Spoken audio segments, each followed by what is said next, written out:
begin with a roll call. We are remote this evening. So Leo Brem. Leo, roll call. Here. Thank you. Tim Knight. Here. Megan Glenn. Here. Anna Mae O'Shea Brooke. Here. And Jessica Riley. I am here. I think that the first thing I would like to just say tonight is that there really are no actual good explanations or words for the many things that have happened to us over the last year. And this is the first meeting of 2021. And the events in the Capitol yesterday are really just another thing that we will remember when we are older, and perhaps, I hope not, but our children will remember where they were when they found out that it was possible for our Capitol to be stormed, and for the legislative process and the things that we have held so dear to be disrupted in that way. And like I said, there are really no adequate words. There are other things that have happened to us over this year, but what I would ask is that we do our best to demonstrate something different when we meet together, when we talk to each other on social media, when we talk to our kids, when we help them understand this time, this extraordinary time that I hope will never repeat. But I hope that we can do that together as a community. So I just felt like it was important to acknowledge that, because it has been a year that I'm certain most of you have never thought that there were things that would happen this year that have. So, all right. So,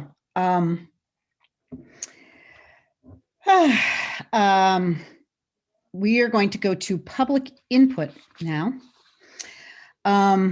Citizens at this time may address the committee on items of school business that are not on the agenda for this evening.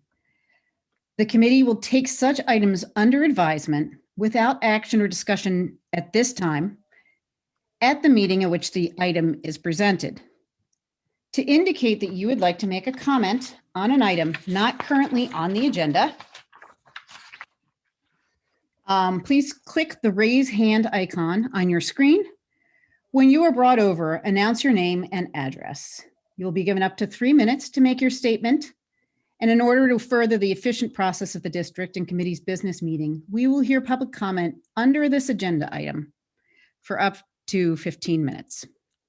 All right, so if we could watch to see, I'm going to give you a little bit of time to see if anybody would like to comment or make a public comment on something that is not on tonight's agenda. I'll give you about another 30 seconds or so.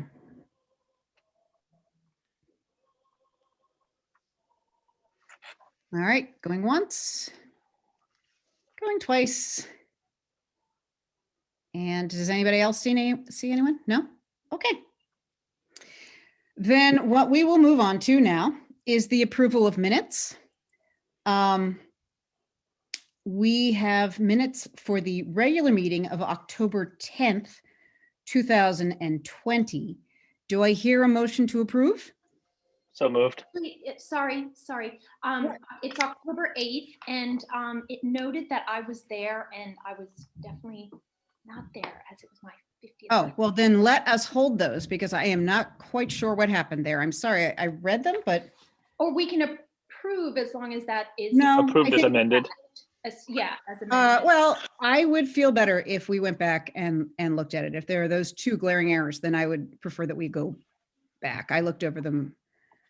So let us hold those, okay? The rest of the committee feel like that would be appropriate? I do feel like. Motion withdrawn. Thank you. Okay, now so we will postpone that approval. And now we're going to vote on the approval and release of the amended executive session minutes from March 11th, 2019, April 1st, 2019, and June 3rd, 2019. Do I hear a motion to approve? So moved. So moved by Leo. Second, Do I, Anna- anyone? Second, Anna Mae. Okay, Anna Mae, second. I'm going to do a roll call vote now for Leo Brem, Aye. Tim Knight, Aye. Megan Glenn, Aye. Anna Mae O'Shea Brooke, Aye. Jessica Riley, aye, and the motion passes. Okay, so now what I'm going to do is we will move on to the fiscal year 21 budget update, as well as the update on the school learning model progress. As I've done, or as we've done for the last few times that we have done this, we will take public comment at the end of both of these. So we will treat them as one, and you can go back and comment on either the budget update or the school learning progress. So, and there will be no vote taken on either one of these tonight. So if there are things that you feel like you would to comment on and you're unable or would not want to come over, but would like to write to the committee, we're certainly willing to take that input as well. Okay. So with that, shall I hand it over to Dr. Marsden for the budget update? Thank you, Madam Chair. So Michael LaFrancesca is going to share his screen and give you an update on the FY21 budget and where we are in terms of, as you know, we've had some discussions with the Warrant Committee and Board of Selectmen around potential deficits for FY21. So Michael will go over some of those numbers up to date and where we are with our CARES Act and other grant money. Michael?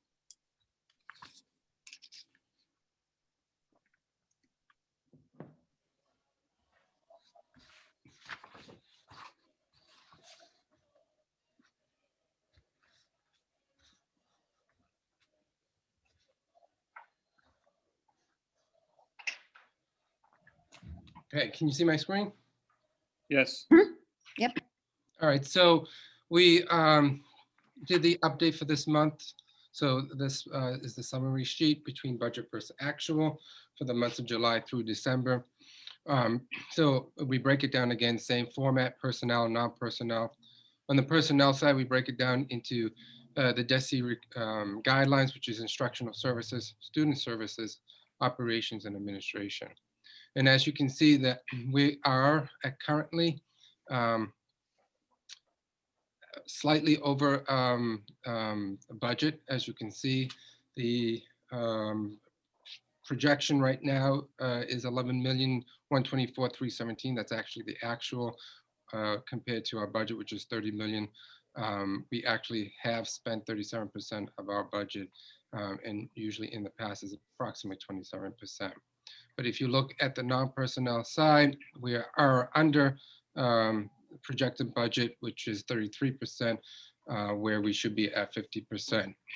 That being said, our student special educational transportation cost, like we said, we prepaid.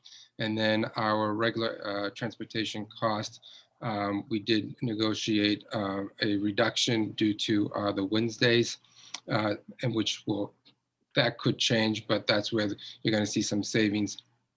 And our utilities currently, for the months of July through December have been on target, but we are expecting those to be above moving forward. So if I go to my next spreadsheet, which is our monthly projection, at the top, we talk about the CARES Act, which is the 102 grant, which is the $225 per student that we received from the federal government for the COVID relief. As you can see, we received $565,425. That has been all expended as of December 30th. And the categories that we spent those COVID expenses was nurses and custodians. Those are the additional nurses and custodians for about $48,000. We had reopening stipends that came to $65,750. For PPE, gloves, $748. Hand sanitizer, $74,000. Disinfectant wipes, $69,000. Masks, $7,400.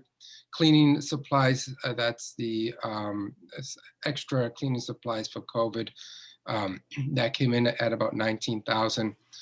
Filters, those are the HVAC heavy duty MAR 13 filters, and we're about at 40,005. Excuse me, that's 19,000. The HVAC cost is 67,891. That was at the beginning of the year. We also, in that number is the air purifiers that we purchased for the Wheelock School and the Dale Street School. IT cost, additional IT costs for code expenses of $104,000. Special ed assessments and translation, 6,200, and then other is 55,000. That other is desk dividers and materials like that. And then the CARES Act, which is the $1.1 million that the town got as of December 30th, we received $715,309. This is where we transferred over $239,000 in additional expenses due to teachers and TAs that that happened due to COVID-19. As you recall, is about 21.1 FTEs, additional FTEs to help us with our COVID expenses as of right now. So we moved the 239,000, 177, which is almost 178,000 was in additional teachers. And then 62,000 is in teaching assistants. We also spent in PPE 426,000 in gloves, in hand sanitizer about 57,000, disinfectant wipes about $2,000, in masks, $18,000 in masks out of this grant, cleaning supplies another 21,000, food service supplies 20,000, and then other cost is about $355,000. Now, all that is broken down in the backup information. So if you want to see where the dollars are broken down by line item, we have different tabs. The personnel tab, which accounts for about 200 and something line items. The non-personnel, the grant 102. This is where we do our audit. So these numbers here, this is internal audit because we have to do an internal audit in order to submit to the state, and then the state does their own audit. And then the possibility there could be a federal audit on these expenses. But these are all the items that we purchased in the 102 grant, which matches our summary sheet, which is 445,000. And then this is the CARES Act line items, line by line, which is an additional 475,000. And then we had the payroll, which adds up to the total cost.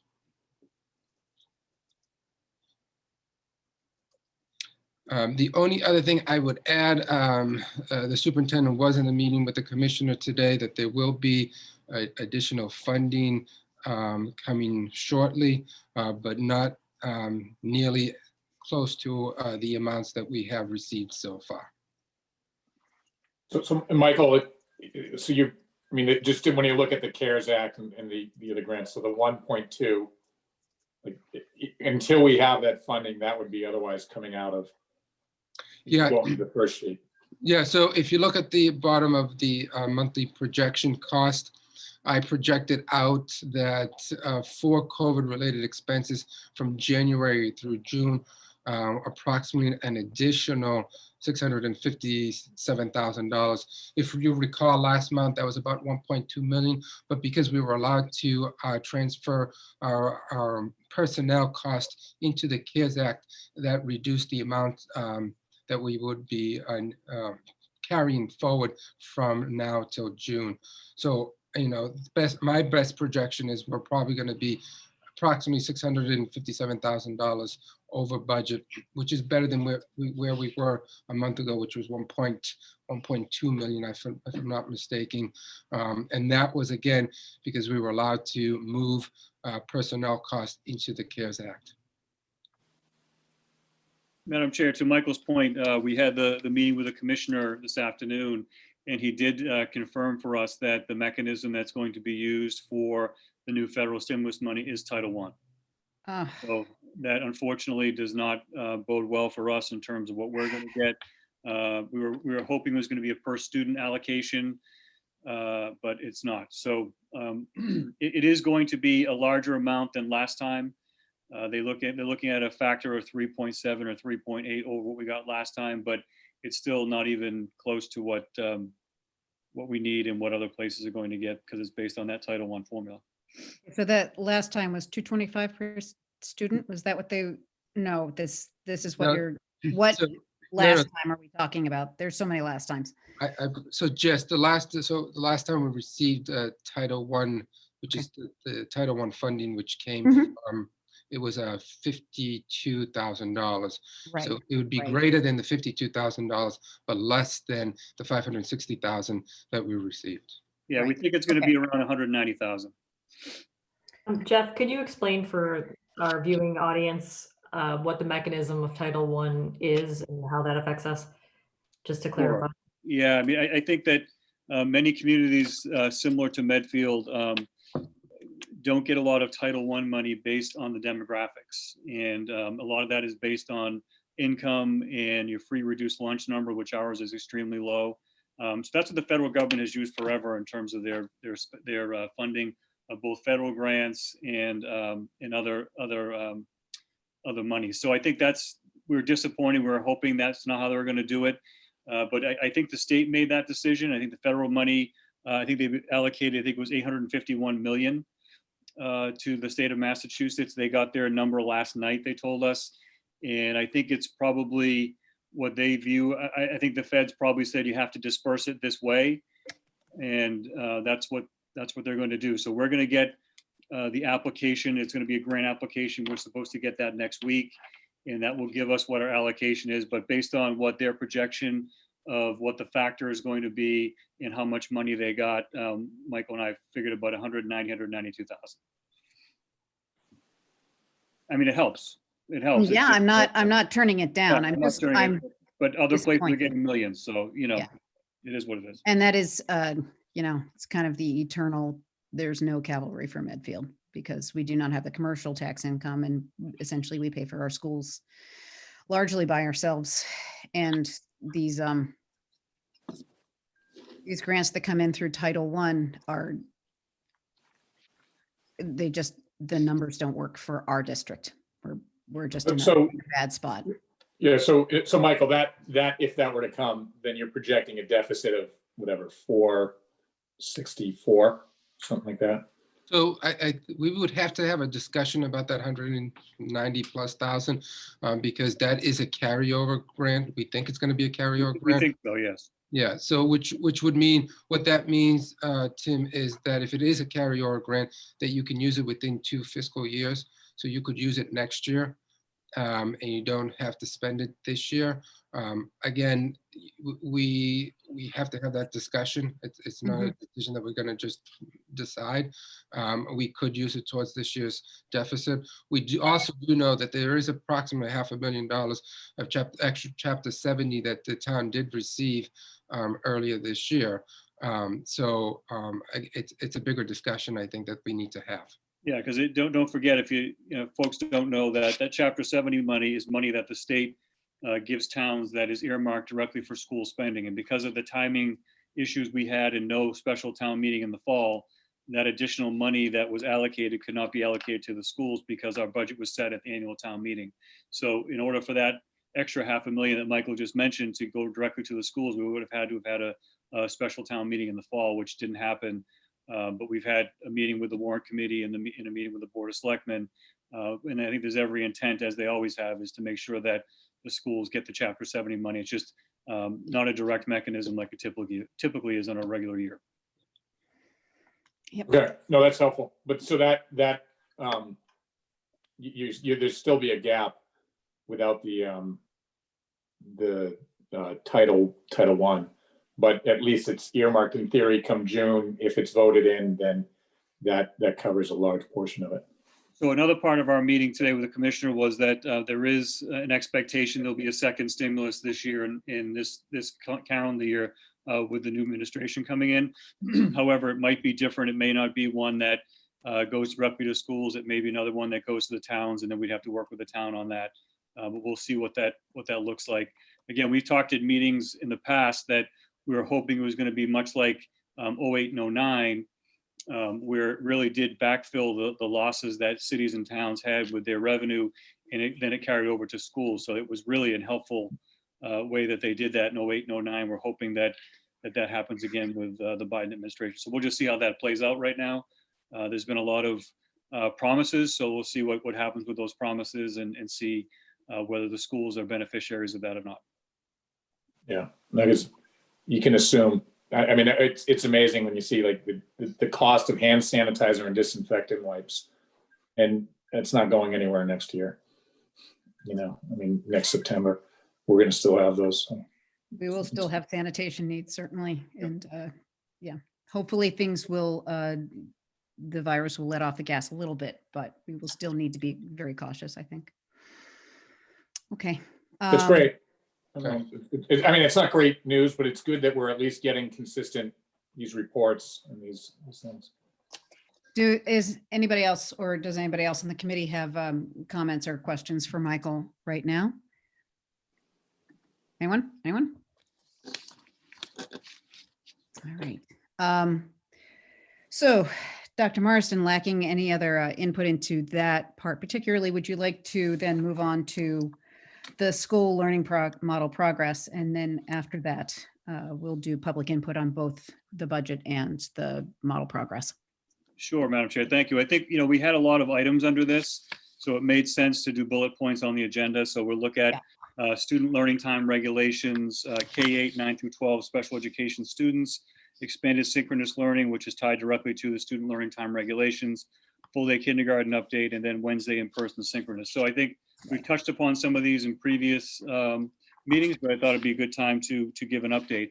If you remember, on December 14th, I sent a COVID update number 44 to parents, talking about the proposed learning requirements that the commissioner was going to propose to the Board of Education. They did support those, and it will change what the regulations are. There never were any regulations for student learning time. It was really a regulation around what the day needed to be in terms of length.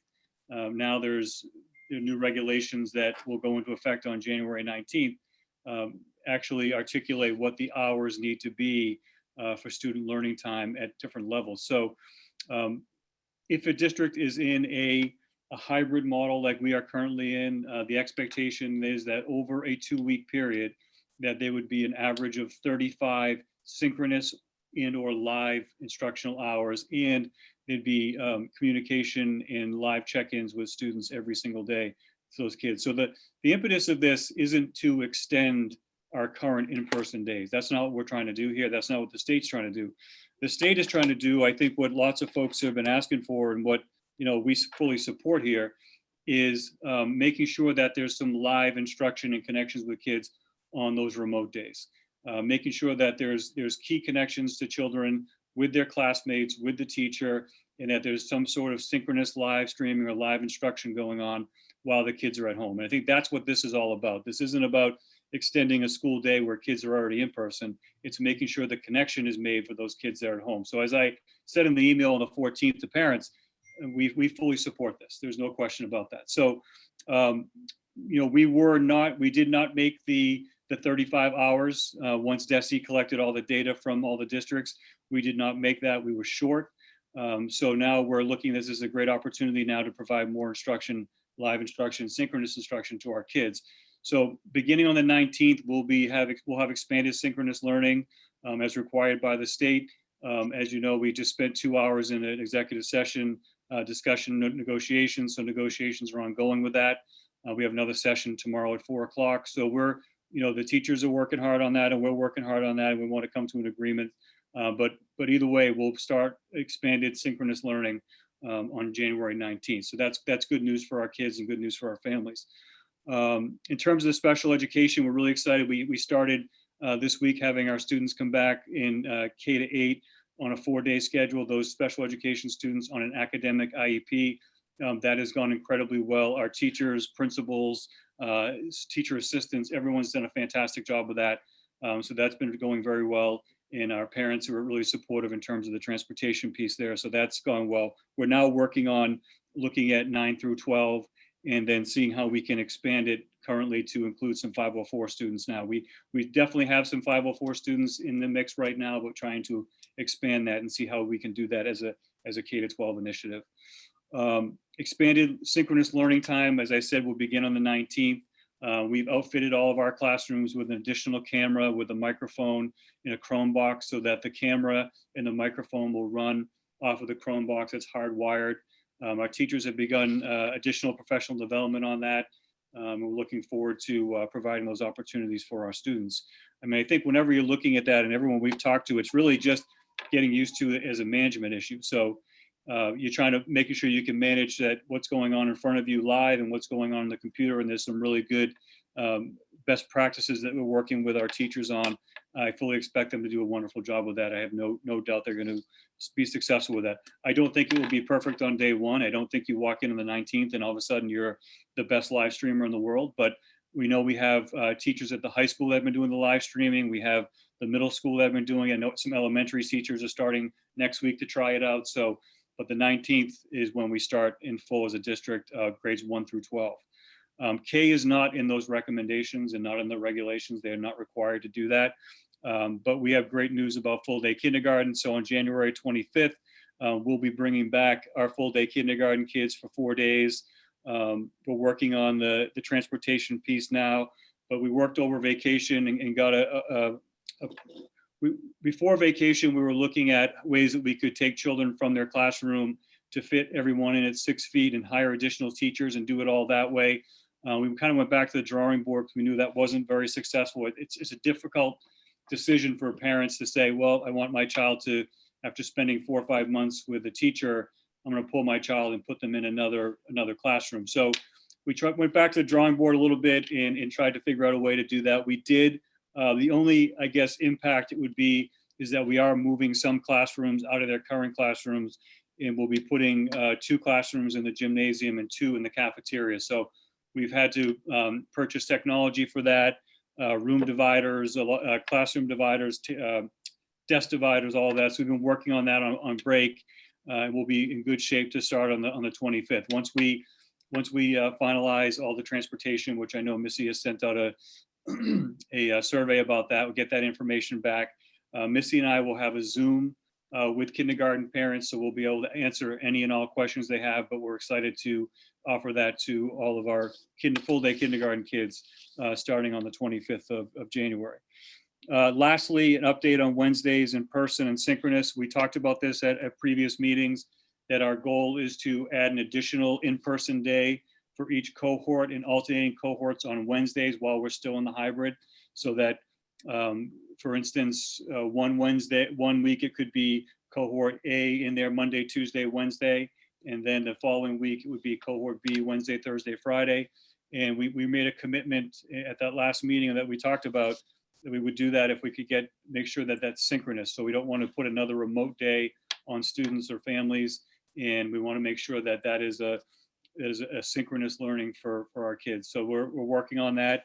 That's something that we are hoping and planning to roll out at the end of the month. So still more to come on that once, again, part of negotiations, and we'll continue to do that. But that's something we've talked about probably 2 meetings prior. So that's all I have for the update. Just, really good news. We continue to make progress of getting more students back in keeping at that 6 foot distance, that safety distance that we've had. And we're just trying to be creative and get students back in, because we know that's the best thing for our kids. So happy about the live streaming and the additional synchronous learning that's coming to our district, and looking forward to implementing that. And I hope people are patient with everyone, because it's a brand new skill set for everyone, and both kids and teachers, and we'll do a great job, but it will take a little bit of time.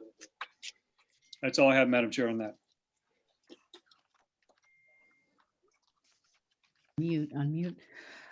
Actually, I'm gonna put Andrew on warning that I'm not gonna make you talk now, but I'm gonna open this up to the committee. But if you have things that you are thinking of or strike you through this conversation, please let us know as well.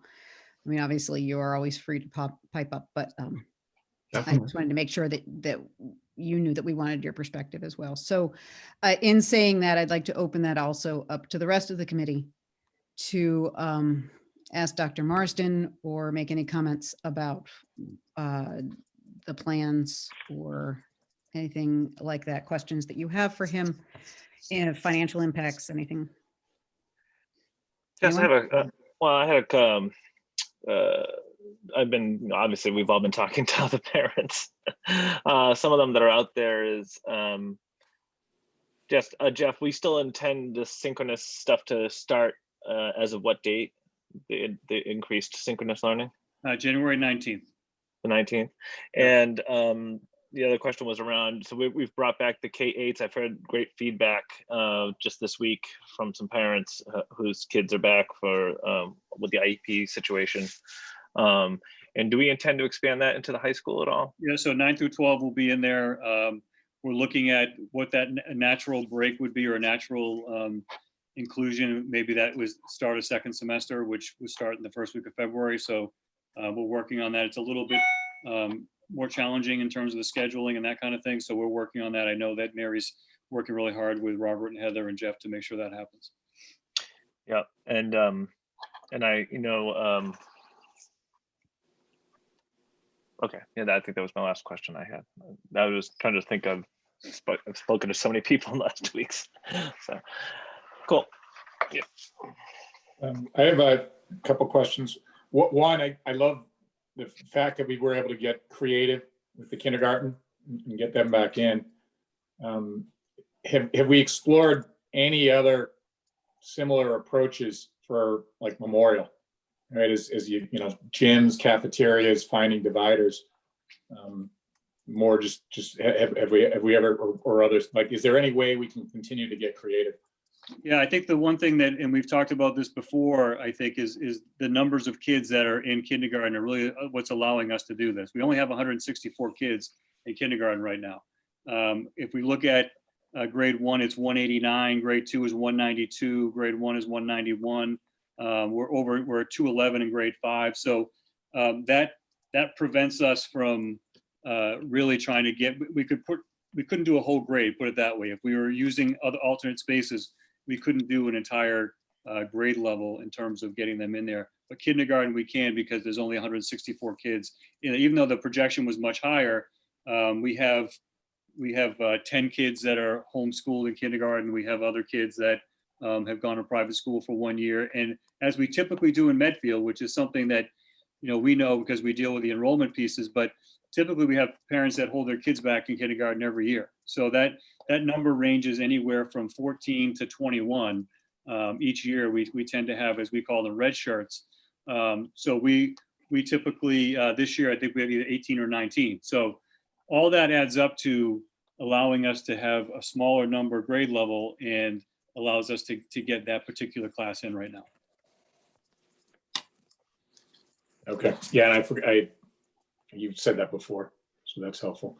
And the second one, I think I heard it, you mentioned it before, but it might be worthwhile for others to hear.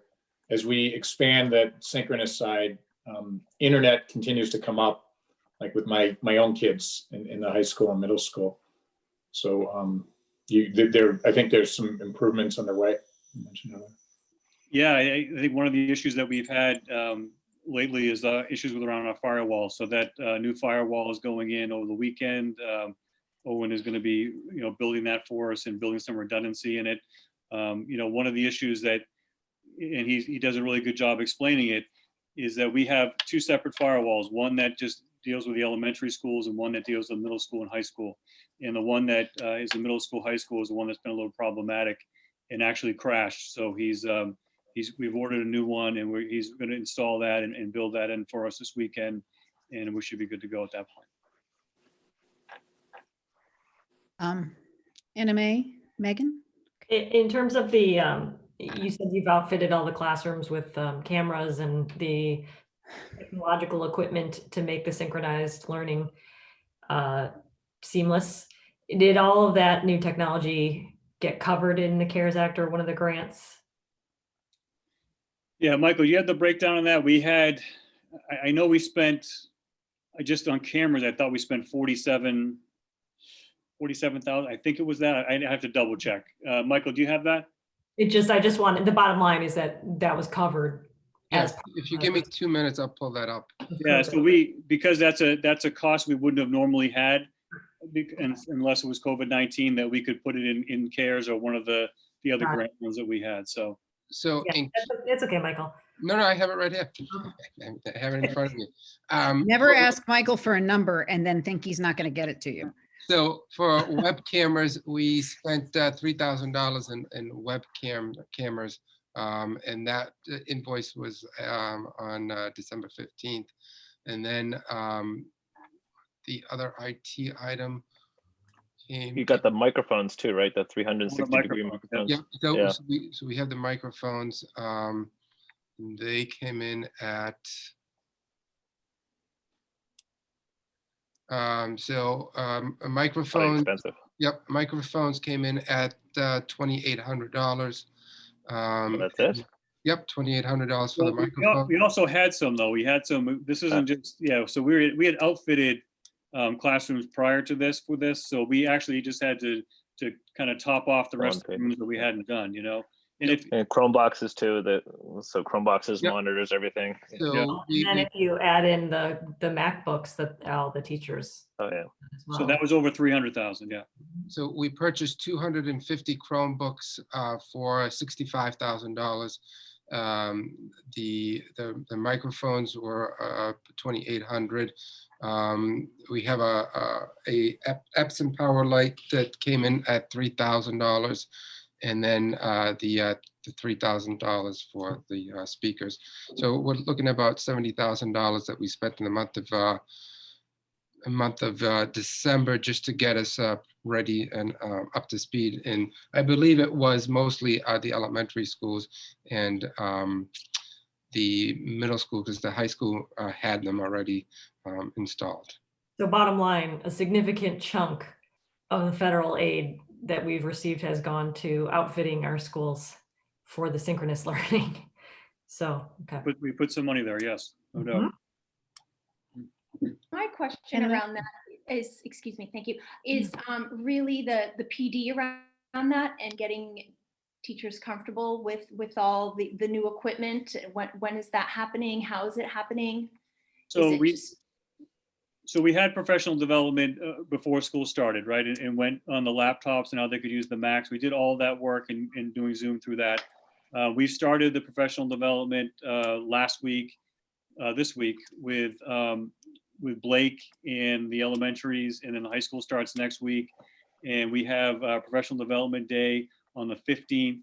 And then in between, teachers can sign up in their grade levels or their departments to work with our tech staff. We've really, what we're doing is pooling all of our tech staff, kind of all hands on deck, instead of just having people assigned to a building like we normally do. And then have the tech staff supporting people as we go through, providing training. And then this is going to be on-go training, because it's not going to be, it's not a one-shot deal where you do a couple hours of training and all of a sudden you're an expert. It's going to be job-embedded, ongoing training that our technology staff is going to work with our teachers. Christine Power has been scheduling all that and working with the staff with that as well. Good, thank you. Jeff, just to speak to that, as parents, particularly at the elementary ages, also have to kind of think about synchronous learning during their day. Will there be like a tech helpline or ways that they can get information and ways that they can make sure that their kids are in if they're having difficulties? I assume that Missy or Dr. Billsborough and Yep. Mr. Grenham and Mrs. Caulfield will send out information about how to get kind of fast help. Absolutely. Yep, all of that.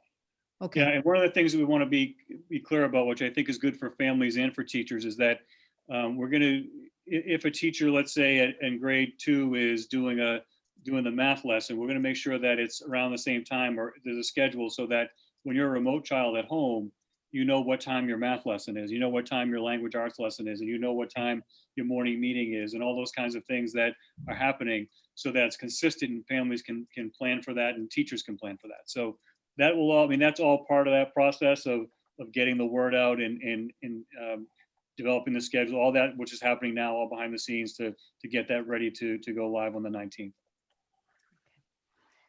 Andrew, I actually do you have had any thoughts about, please hit me. I have one, but it's kind of evolved now into more of a comment because you already kind of talked about it. But I was just going to bring up the Wi-Fi because that is definitely a huge issue. It went down, I think, Tuesday afternoon at the end of the day in one of my classes. It did. And like it's the cornerstone of like our remote model. And like, I mean, even in normal times, like technology is everything. Like, and I remember, you know, it would be a huge problem, but especially now when teachers are leaning on it so heavily.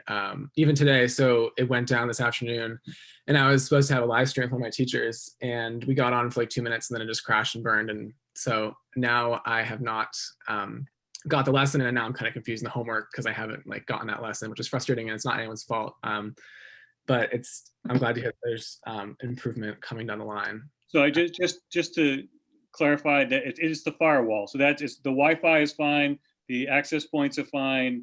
People are connected. It's just the firewall, which gets everybody off. It gets you into the internet. That's the issue. So it was a firewall again. That's why it's all being rebuilt this weekend. So yeah. Okay. Yeah. Well, yeah. Yeah. So yeah, we just I know everyone calls it the, and Andrew, not the only one. Everyone calls it the umbrella Wi-Fi, but it's really the firewall. Yeah. That's the Which issue. is the issue. Yep. And then Whole internet is down. yeah. Internet The broke. cloud is really just somebody else's computer. And then another thing that I just wanted to kind of bring up was that like the new kind of like synchronous learning model. I know like Medfield kind of got slammed in whenever that ranking was for like the like hybrid, they were like ranking hybrid models, whatever that was. And I think I read it and I think it was kind of an unfair evaluation because like I don't think, at least at the upper levels, I can't speak for the younger levels, but like instruction time doesn't always equate to like education. So I was talking about this in one of my classes and we were saying like most of my learning happens when I'm studying for the test. Like I'm not like in my free time, I'm not like, let me just like do some anatomy Quizlets or whatever it is. It normally happens when I'm like, okay, I have a test tomorrow and I'm going to sit down and like, I'm going to do this and I'm going to learn. And then I get all the information and that's kind of where the real learning happens. So I think the idea that all learning happens strictly in front of Zoom is kind of a short-sighted way of looking into a hybrid model. And that I think Medfield for the most part has been doing a pretty good job. So I just wanted to, I don't know if we've touched on that already or talked about it last meeting, but that's something that kind of bothered me when I saw it because I was like, I know Medfield's better than that. And then kind of off that, I know it's going to be a big shift for teachers, like the professional development, like you guys are talking about, but also the way that like our remote lessons are structured. I know that right now it's mostly like, it's like I have like my Zoom check-ins or some live streams, but then like it's mostly just like worksheets and like kind of like self-guided, self-paced learning. And that's going to be a stark contrast against like 7 hours of Zooming and what that's going to look like and how it's going to be engaging for kids at home. So I think it's going to present a challenge to teachers and students alike. But you know, that's not really our decision anymore. So, You know, all change is hard, and I can't think of a time in which there has been more change more frequently when everything seems to stay the same as the last 9 months. I think that in kind of self-evaluating where we were this fall, as a district, we were very focused on getting kids actually into the classroom. And we were really successful with that. You know, truly, as I've been looking at other districts that have, and what their models are for school, for the entire district, we're one of the few places that was able to get kids right into school in September and have a kind of consistent schedule around that. And now it's simply time, now that the state has kind of given us this rubric for what they want and what they feel is best for kids. And I think we do too. Now we increase that learning time so that we're getting more connection. But we also understand that it's going to be a change and it's going to be ramping up and that there will be things that just some days, probably early on, that just don't look great. And I think that we all just have to kind of be patient with each other hour to hour so that the days go well, right? So, I would say, but I appreciate that. I would add to that too, and thank you, Andrew, for that feedback. I would also add too that the teachers that have been live streaming now for months at the high school have really reported very positive outcomes. They feel like it took some time to get used to, but they did a survey right before break, and teachers are saying things like live streaming has been a game changer. The kids are included, especially with this quarantine issue, right? So if we have kids that are quarantined for 10 or 14 days, now they're live streaming into the classroom. They're not looking on Google Classroom to see what they have to do or what.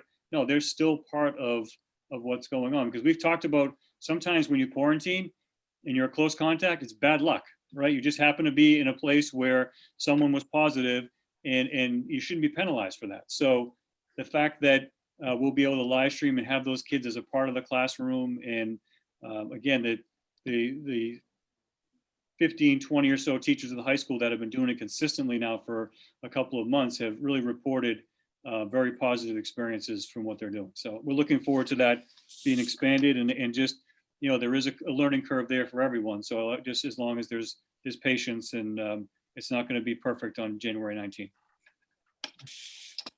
But thank you for that feedback, Andrew. I appreciate it.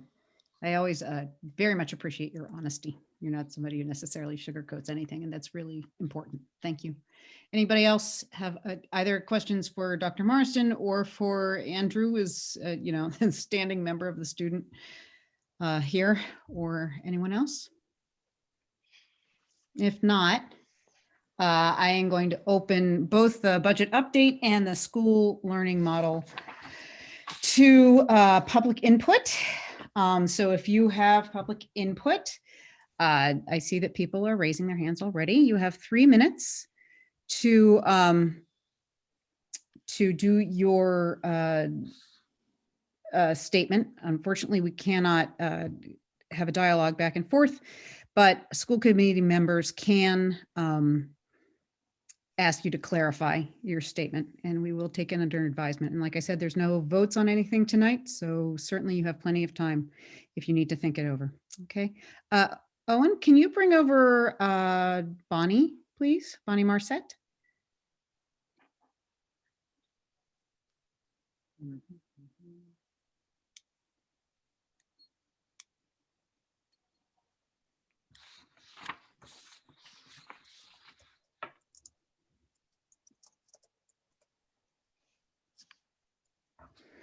Hi, Bonnie. Hi. Thank How are you so you? much. I'm well, I guess, right? Hanging in We're there. all fine. Everything's fine. Yes. Thank you so much for the opportunity to, I don't have a statement. I just have questions clarifying around, and I know you can't answer questions because you just said that. So, but I guess I will just ask the questions, and maybe then the answers can come out down the road. So Sounds good. I just have questions around IEP. So for the high school, looking at, I know Mary Brule sent an email to parents saying that they were working on having students 9 through 12 who are on IEPs return to school 4 days a week, I believe, back in December 15th. And then tonight you discussed it and mentioned February 1st. And so I was curious, and I know you can't answer this, is are the students on IEPs returning to their classes, or would they be in a cohort C situation like at the elementary school or the K through 8? So that isn't clear. So that'd be great if we could have clarity around that. And then do union negotiations play a role in the return? And could we move forward earlier with this plan and just not include electives? Because I know most of the core classes are year-long classes. So it seems like from what Dr. Marsden had said, the February 1st start date was a better time because that is the second semester, I believe. I'm still getting used to the trimester semester piece, but knowing that the majority of classes are year long, I think I would love to see this happen sooner. And then the other question is there room for students to be safely in person for all high school classes? And the last question is, you'd mentioned bringing back students on 504s, some students, I wasn't sure, just clarity around that. And what was the plan? Would that be just K to 8? Would that be 9 to 12?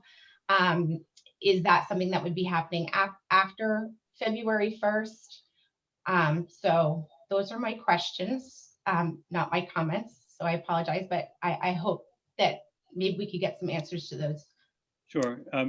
Thank you, Bonnie. So I wrote those down, and I'll speak with Mary in the morning about that. I mean, that's a great point about doing it before the second semester, because there's only only electives are, you know, half a year. So that's a really good point. The sooner the better, as far as I'm concerned. So I'll bring that up, and Mary and I will talk about that in the morning. Great, thank you so much. Thank you for all that you're doing. I know this is a really difficult time in education, and we appreciate you. And I know this is hard, and everyone has different perspectives and different needs and different wants and different homes that they're living in with kids with different needs. So I know this is not easy. And just a quick shout out to Andrew. I always enjoy hearing your opinion.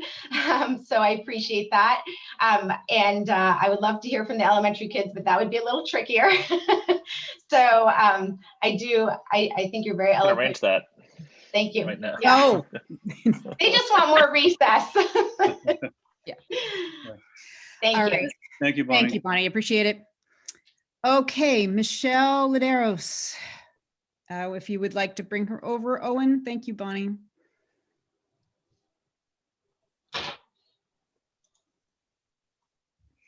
You hear Michelle?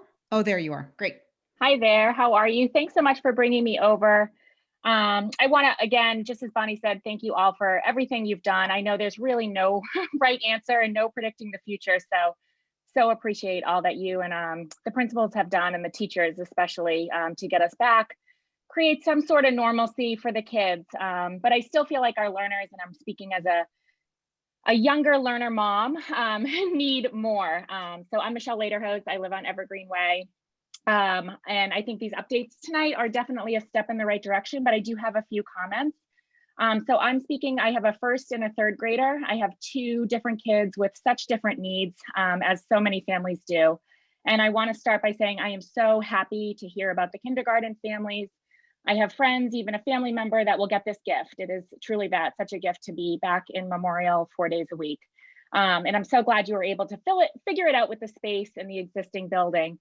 So my first comment is, and it came up a little bit earlier, are there any other buildings that you'll be able to follow suit with and get creative? I have a Wheelock student and a Memorial student, so would love to even see my Wheelock student get in there a little bit more. He's in third grade. But I can't help but wonder about my first grader at Memorial. The first graders are so vulnerable right now. They've missed so much of kindergarten. They were fully remote for a whole term, and now just days a week.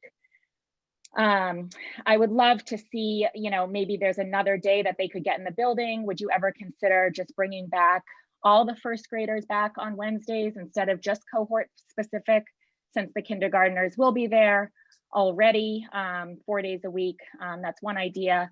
And I do continue to hear about the enrollment numbers, and I get it, but I have to say, not once has the district reached out to first grade families to see how many students that you would actually be needing to manage and that would need to want full-time in person.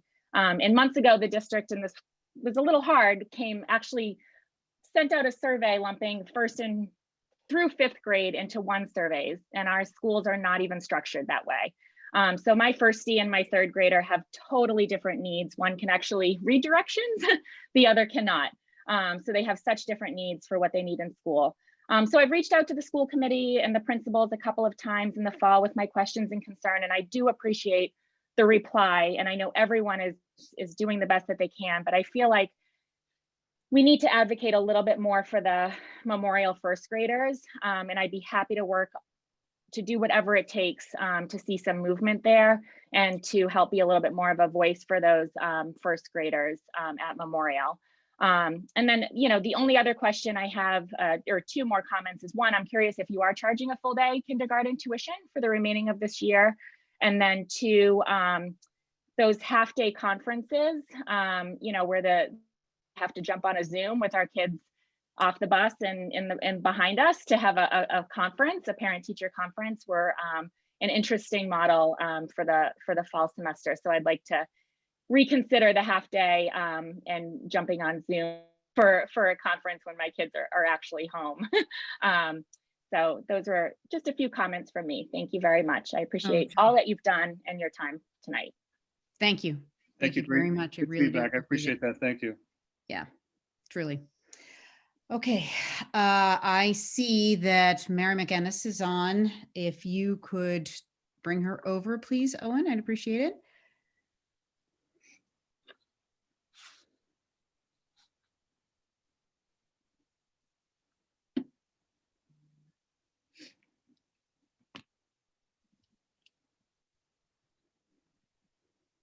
I have to click my own buttons. Look at that. Hi.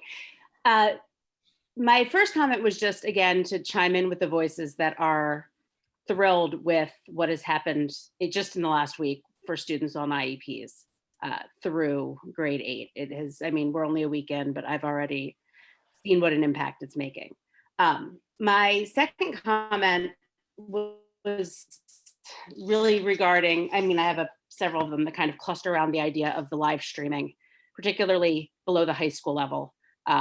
As a college professor, I know how incredibly hard it is to keep even 17 and 18-year-olds engaged online. Keeping younger children engaged seems like an extreme uphill battle. I'm concerned about it from a pedagogical point of view, but that's not really a concern I need to worry about right now. I'm also concerned about it more from a logistic point of view, because I'm just thinking about, you know, in our house, when I have a Zoom going and my husband has a Zoom going and both of my kids have Zooms going, everything gets really slow and really glitchy. And I'm wondering how logistically it's going to work when we have a district full of kids who have differential access to resources, to high-speed internet, to supports at home for those days, trying to get that kind of education done on their own. So that's all I really had to say about that. Thank you. Thank you, Mary. Thanks, Appreciate it. Mary. Good feedback. I think that's one thing that we found out last spring, that there were some issues around Wi-Fi at homes and devices. So we have over 300 devices out right now from the district into families and community that needed devices. And we've actually put a couple of hotspots. We don't have any more, but we've been able to connect families with providers of Wi-Fi and internet to really get low cost, high speed. So we've been able to do that. There was a program that was going on in the spring that we were able to hook families up with. So that's definitely a consideration. I will say that it may be new to Medfield starting January 19th, but it's not new to the rest of the area. And there are some great examples of best practices happening in school districts all around us with live streaming, even at the younger grades. So I think that I feel confident that it may not be perfect in the beginning, but I feel confident that our teachers and our kids are going to do really well with this. Because Dr. Martin, there are you really may good also examples everywhere. You may want to also clarify that we are not looking at having, first graders sitting in front of a screen all day long when they are at home. That we have that's kind of not the intent. developmentally appropriate expectations for being able. Correct. to, yeah. So it's at the height. I just think that please believe that we continue to think about kids within their developmental stage and abilities to kind of tolerate these things. So, okay. Do I have anyone else who would like to come over? Okay. And this will be our last one, Peter Bingenheimer. Can you please bring him over? And I hope that I did not butcher his name. All right, and then we will also take Steve, who I suspect is Steve Caskey, and that will be the last comment. Hi there. Yes, thank you. This is Hi, Peter Peter. Bingenheimer. Hi, you hear me? Yep. Yeah, you did a very good job with my name. Thank you. So I live on Marlin Road, and I have a kindergartner and a third grader, and we're certainly very encouraged by the news about kindergarten and appreciate all the efforts of everyone to work through all these challenges. And certainly the kindergarten step is great progress. But I have two specific questions related to the younger age kids, the elementary age kids. And specifically, it sounded almost from Dr. Marston's comments as though there's really no path to getting first graders, 1 through 5, back into more than the 2 days a week in the hybrid model plus the alternating Wednesdays. And I was hoping you could confirm whether or not that's the case, whether I'm interpreting that correctly. If you could give a specific answer on that, that would be helpful, as well as whether there's anything in the MOA that requires that the students remain 6 feet apart, because I think many of us are aware that other districts that are surrounding us are finding ways to get more elementary schools kids in the classroom for greater periods of time. So I'd appreciate understanding specifically if there's a limitation in the MOA on spacing of the children. Thank you. Happy to answer that. Thanks for the feedback, Peter. A couple of things to answer your first question around getting other pathways. We don't really have one right now unless it's under 6 feet. If we go below 6 feet, like if we go to a 3-foot physical distancing, then we could probably get almost every kid in the district back in tomorrow if we did that. I mean, that's kind of where we're at. Your point around the MOA states that staff have to be 6 feet. It is silent on students separated by 6 feet. However, just because it's silent on that doesn't mean that if we were to go to 3 feet, it doesn't trigger Chapter 150 to negotiate that out. So we'd have to, even though it's not in the MOA, this is Massachusetts, and any change in work conditions like that would have to be negotiated. And I would say, I would add too, with the other districts, you know, the superintendency is a pretty tight-knit group. So I know what's going on around everywhere. And I think everyone is, other than Dover, that's at 5.5 feet. Everyone around us that has elementary kids in are still at 6 feet. Thank Okay, you. great. Peter. I appreciate it. Yeah, thank you. Thank you. Yeah, the drawback on that, on the comment I'll make. Steve, oh, wait, actually, let's get Stephen here. We did say that we would not be commenting, so I'm fine with Dr. Marsden answering specific questions. But unless it's clarifying, Leo, let's kind of move to Steve, and then we do really need to continue to allow the meeting to go on. And Lynn, I sincerely hope that you will either write us or we can have a conversation later. I think we should bring Lynn over. Okay, go ahead, Steve. If Lynn wants to go, she can go. She can go in front and I'll wait for her. No, actually, I'm sorry. We really are at the point where we need to move on with the meeting. So Steve, go ahead. Okay, so just 5 people. Okay. I think it's great that we have moved to the minimum requirements that DESE has mandated upon everybody. It's kind of disappointing that we were already in the bottom 2/3 of districts before this actually happened. And I think if we want to get all of our kids back in school, it's reasonable to explore and discuss 3 feet. That is what Steve Resch suggested to add to the next Board of Health agenda. Many towns have already moved below this 6-foot threshold. Dover, King Philip, Hanover, Cambridge, Stoughton, Burlington. Stoughton did not, Steve. They actually voted to do it. They actually voted to do it. I know what they voted to do. They're in the exact same position we are. I'm not going to argue with you here, but I told you that before. But they did vote to do it, right? Okay, If possible, all right. if feasible, they would. I think that we should just let Steve have his comment. Okay, like to and then we'll go from I there. would like That's to what we've reclaim my set time. parameters for. Okay. I would like to reclaim my time. These decisions were based on science and data. If parents want their kids back in school, and we wanted our kids back in school instead of waiting on mandates, we took surveys in the preferred model of education for the next 8 to 12 weeks. 60% of parents said they want their kids full in person. They said, will you enroll your child in cohort D if 3 feet or more were implemented? 83% of parents said they would not send their kids into cohort D. 83% said they would stay in school. And 61% of parents said they support going from 6 feet to 3 feet. I mean, the parents have spoke. And I know Superintendent Marsden said that we would have to negotiate this, but why aren't we doing something about this? Why aren't we being proactive? And I know, Jess, you said the CDC guidelines, but the American Association of Pediatrics, along with DESE and other school districts, have moved below 6 feet. So I'm not sure why we're stuck on 6 feet. Okay. And Thank as we're stuck, our kids are sitting home and they're suffering, along with emotional issues and learning issues, especially where we're so far behind in many of the other districts.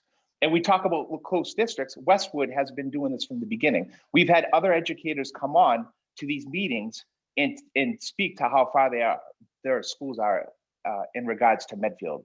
And we're supposed to be a leading school in a leading district. We're behind these towns. We are so far behind these towns. We need to do more. We have to put our kids first. All right, instead Steve, of bickering please with wrap each it up. other. Well, I was trying to, you interrupted me. We need to put our kids first before we worry about the negotiations. Let's make a move. Why doesn't the school committee vote on doing this and then see what happens afterwards? Thank Okay, you. thank you, Steve.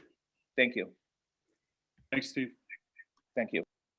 All right, so we need to move on to new business, but if you have additional comments or anything that you would like us to consider, please feel free to reach out to all of us. This email is forwarded through the entire committee as well as to Dr. Marston at scchair@email.medfield.net. All right. Thank you so much. I do appreciate it. And we do spend a lot of time answering emails. So, okay. So on to new business. We have the new high school schedule for, which is going to be presented by Robert Parga and Heather Mendoza, principal and vice principal of the Medfield High School. So Madam Chair, just a little background on this. So as you know, we've talked about this in previous meetings where the high school schedule is the same schedule that's been there essentially with some tweaks for the past 20 plus years. And, you know, one of the things that we had done through Challenge Success and also the SEL task force was take a look at, you know, how we can change the schedule in a way that is great for students and also satisfies the needs that teachers have in terms of planning. So I think that they've been working, the high school staff have been working really hard on this. They've had a group of teachers working with them, and I think the presentation will be a good one to show you exactly why we're excited about implementing a new schedule for the high school next year. I don't know if did Robert and Heather come over yet? Yes, they are over. Do you have a screen to share, or should we get Owen to help you out with that, or? Robert? Hi, everyone. Happy New Year. Good to see you. Yeah, we submitted the slides to Andrea a couple days ago, so I assumed somebody has them. Owen, if you can. I have Oh, them. Jeff, you're here as well. Hi, it's nice to see you. If somebody wants to give me sharing ability, I can share them as well. I think Owen just gave you co-host. Okay. Sorry, Jeff, I didn't know you were coming tonight. Apologize. Jeff Sperling is also here. I'm here. Nice to see everyone. Thank you. Nice to see you, Jeff.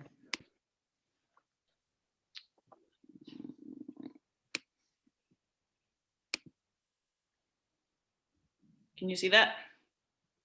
Yes, we're good. Okay. Great, thank you. Well, it's good to see you again. And I know you introduced Heather and Jeff, but for those out there, Jeff Sperlin is one of our assistant principals. Heather Mendoza is our other. And this is something, as Dr. Marsden alluded to, that's been in the works for a while. We actually were making a lot of progress with this, with presentations with faculty. And then in March, we had the pandemic, the closure, and sort of had to put it aside. However, our intention was always to launch it in the fall of 2021. So we're still, no pun intended, on schedule. But we're excited about this new master schedule for the high school. We believe that it will better fit the needs of our students. I know in one of our school committee meetings that I attended in the fall, we had talked a little bit about this, and Dr. Marsden, I think, mentioned that we think the existing schedule has been in place for over 20 years. And that's not to say that it's outdated. In fact, what you'll see are a lot of elements of that, but we just felt that there were more items that we wanted to include for our students and staff. So it has been shared with faculty. It's gotten a lot of faculty input. We've made some adjustments, and we're excited about where it is right now. Heather, if you want to move that up one, please. Thank you. So what we ended up doing was we really looked at our existing schedule, and we wanted to make sure that we didn't lose any of what is in our schedule that we value. You know, sometimes change for the sake of change isn't always good. So we really wanted to protect some elements of that schedule. But there were a lot of themes when we surveyed teachers and we surveyed students, and we said, what are the important elements in a new schedule you think you would benefit from? These were the key items that we really focused in on. Fewer than 7 periods in a day. As those of you who are familiar with the high school schedule know, we have 3 days a week right now where students go to all 7 classes, and then we have our 2 block days. We're not running that schedule right now because of the alternate schedule we're on with what we've been doing this year. So some of our freshmen actually don't know our old schedule.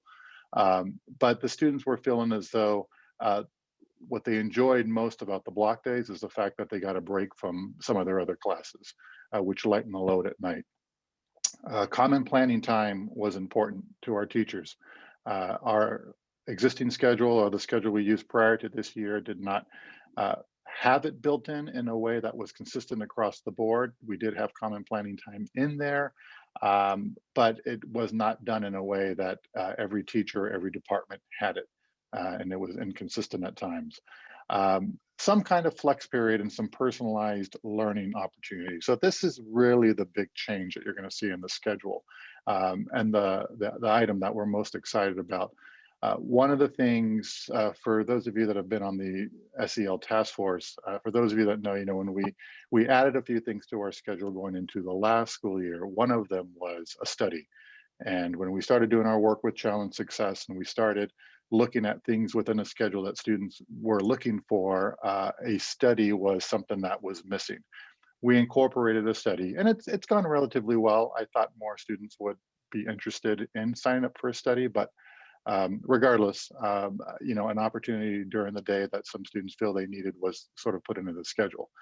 Flex time is a little different, and we'll talk about it in a minute, but basically what flex time is a time of the day where there are no classes, where students have the opportunity to choose what they need in a particular day. So they could use it as a study. They could set up an appointment and go meet with their math teacher or science teacher or whatever, or whoever they need to see.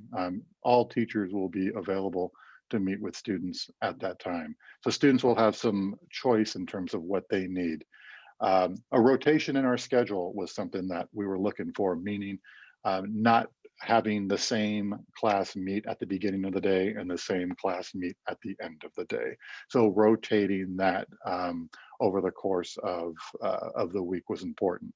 And better access to student support services. So in our old schedule, it was really hard for students sometimes to go see their guidance counselor or to go see any student support service they might need. The opportunities were during reading period, before school, after school, or they would have to miss some class time.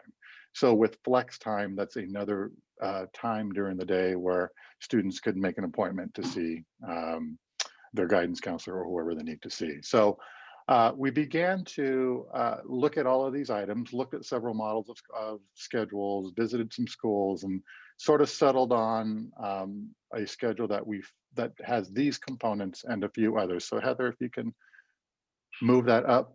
So this is it. I'll let it sort of marinate for a second or so for those of you who may not be familiar with schedules. The first thing you'll notice is you don't see Monday, you don't see Friday, you don't see Thursday, you don't see days of the week. What you see are numbered days. So several reasons for that. One, in order for us to cycle through, if you will, all of the courses in flex time evenly, it sort of goes through an 8-period cycle. So let's just say the first day of school next year was a Monday. That would be day 1. Tuesday would be 2. day 2, and we would go on to the next week. So the middle of the following week, we would start with day 1 again, whenever we got past day 8.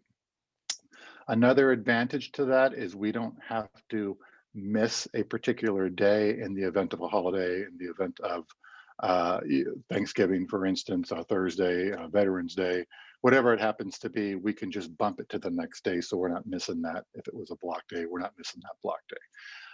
So if you look at, say, C1, which is day 1, if that were a student's biology class, the student would have biology at day 1, period 1. The next time that student would have biology would be the end of the day on day 3, if you can see that. And then they would have it again at the beginning of the day on day 5, period 4, day 6, and so on. If a math class was E period, so on day 1, that student would have math class at 11:20 on day 1, and then would have it at the beginning of the day on day 2. So if you looked at the 8-day cycle, all of these classes, including flex period, meet the same number of times. So that's sort of how it cycles through. You'll notice that the periods are 67 minutes long. The current, when we have 7-day periods, or 7-period days, sorry, the periods are about 44 minutes long. When we have block periods, they're about 90 minutes long. We felt that we could deliver the same level of instruction, including science labs and things of that nature, in a 67-minute period. So that's sort of where we settled on that number. You will see an extended passing time there after block 1. This is something that we had talked about before we went into closing the building in the spring, and before we included a mask break during during our current schedule. We like that time. We think it's an opportunity for some downtime for students, for some downtime for faculty. So that's just going to be an extended passing time, and it comes at a very, very minimal amount of time that will be out of the classroom. If you look at the end of the day of each day, so on day 1, let's say day 1 is a Monday, that would be our schedule from 2:07 to 2:50. The teachers would have common planning time. So there would be no after school help that day because there's a flex period that day. If you go to day 2, we do have extra help after school from 2:07 to 2:50, very similar to what we're doing now, because we don't have a flex day or flex period built into that day. So what we wanted to make sure was the students got the, whether we want to call it flex support or extra help, every day of the week. So some days it'll be during the school day, other days it will be after school. And you can see how the common planning time sort of cycles its way through the week as well. So those are some of the big changes. Heather's going to talk a little bit about the flex period when we get there. Heather, if you can advance one. So these are some of the big changes from what we're doing now. So it's the 7+ means 7 period plus a flex time. So that's kind of the name that we have right now. We were actually talking about this the other day. It's still maybe not as exciting of a name. So that might be something that will change at some point, but we're calling it flex period for now. It's the 8-day rotation. There'll be 5 periods in a day. So 3 of a student's classes will not meet each day, and those will rotate as well. We'll have 4 lunches, very similar to what we're doing now. This does not change the number of courses a student will take over the 4 years or in a year. The students will still be enrolled in 35 credits. It does not impact our courses, program of studies. The same courses that we're able to offer in our old schedule, we're able to offer in this schedule. Rotating time periods that I mentioned earlier means that classes are going to be offered at different times of the day rather than having the same class in the morning and the same class in the afternoon. And as I mentioned, the common planning time piece. So those will be the biggest things that folks will notice in a new schedule.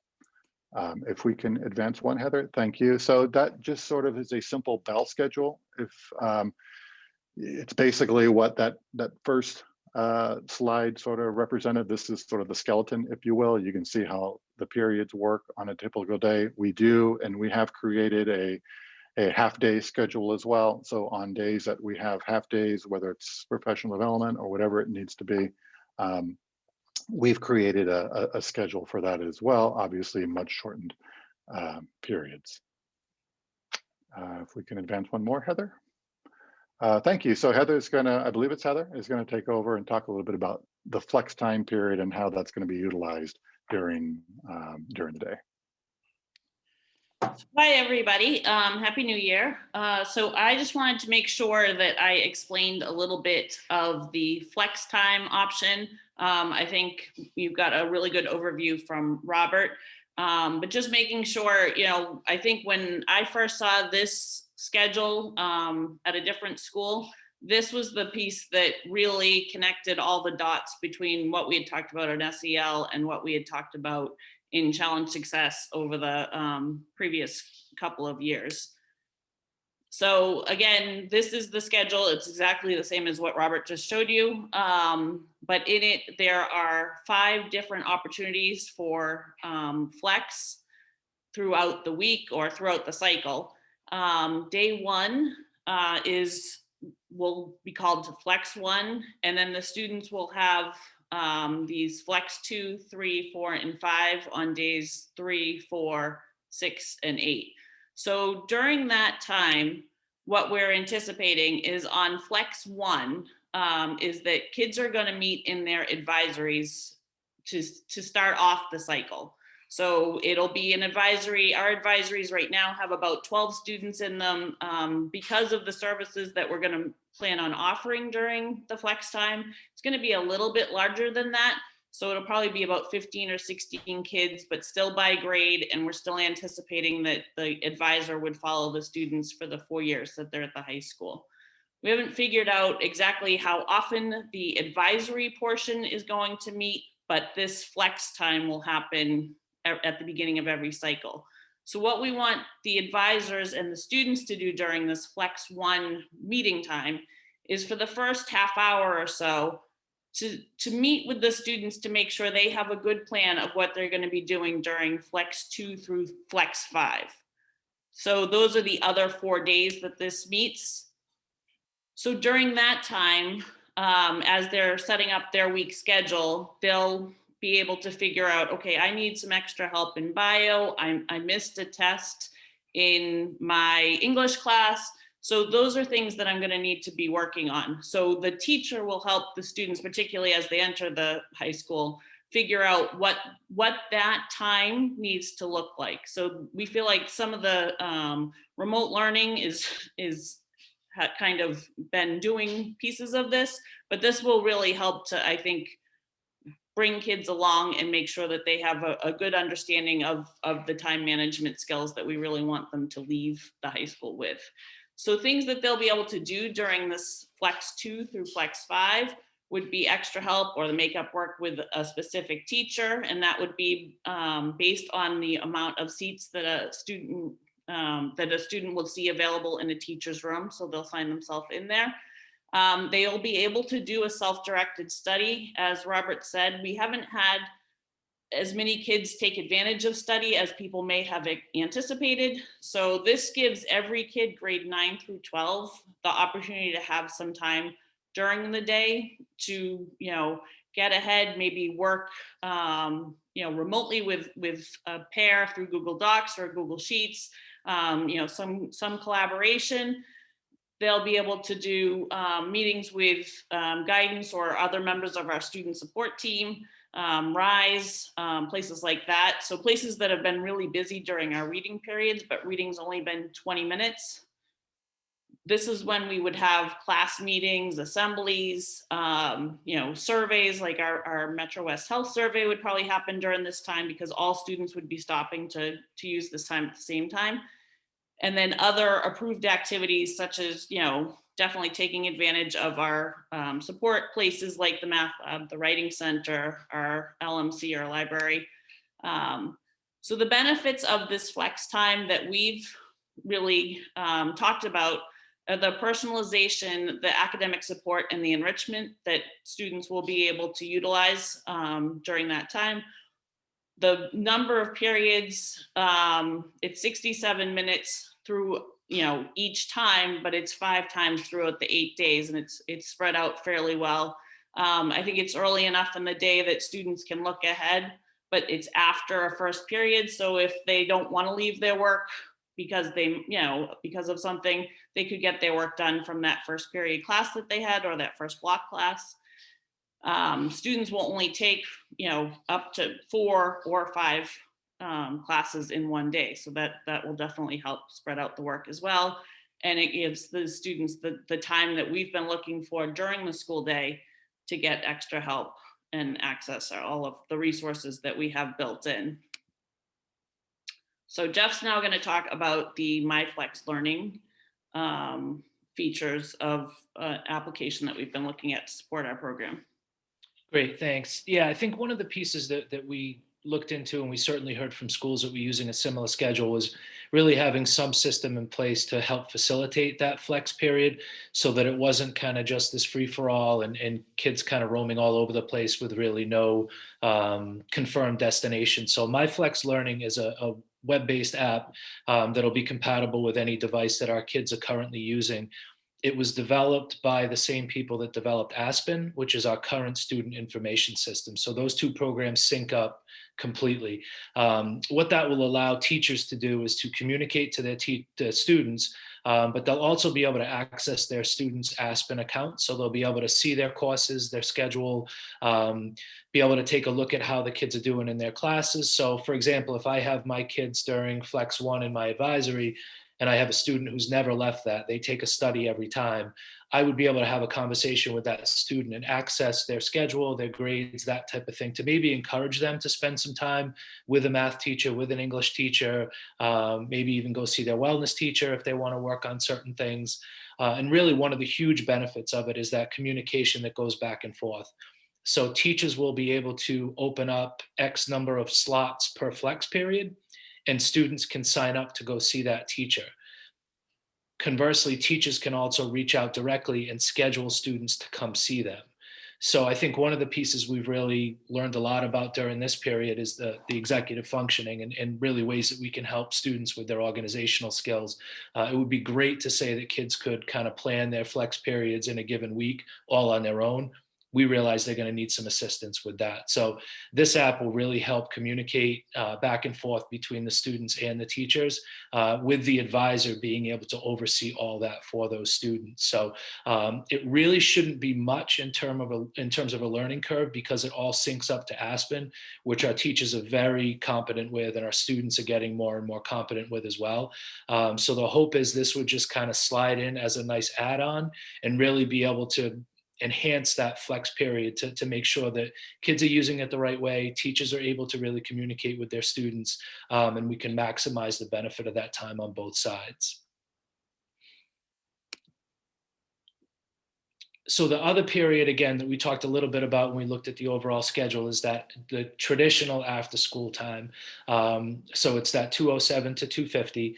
And again, the days where there are those flex periods, so those 5 out of 8, that flex time sort of becomes what kids would normally have to do after school. And we hear very often from students that can be a challenge, especially if they're in the play or if they're an in-season athlete or if they've got musical performances coming up, that to have to access all of your supports after school can really be a challenge and can make the students have to kind of pick and choose and prioritize. So the hope is with that flex period being built in the day that we can minimize some of those challenges after school. There's still going to be some conflicts. There's no way around it. But I think one of the nice benefits of this too is that after school help isn't necessarily always going to be on a Tuesday, where maybe that's where traditionally there's a basketball game on Tuesdays. So that will rotate as the schedule cycles through. So those conflicts should be less and more avoidable. And then obviously the days where there aren't those flex blocks built in would be our traditional after school help, where kids would have those opportunities to stop in and see a teacher, make an appointment, whatever they need to do, whether it's guidance, whether it's, you know, a math teacher, make up a quiz, whatever. So we're still going to retain some of those traditional practices, but I think we're really going to open up some great opportunities within the school day with that flex block. So we will still, again, from a teacher standpoint, we'll still keep kind of our traditional Fridays, where those are sort of everyone go home and enjoy the weekend. And then we'll have our faculty and department meeting times as well, which will still be dedicated time. But based on what we've seen from other schools that have implemented this model and other schools that have implemented the MyFlex learning, the length of period seems to be a sweet spot, and that flex period really does serve the benefit that we hope it will for us as well. So.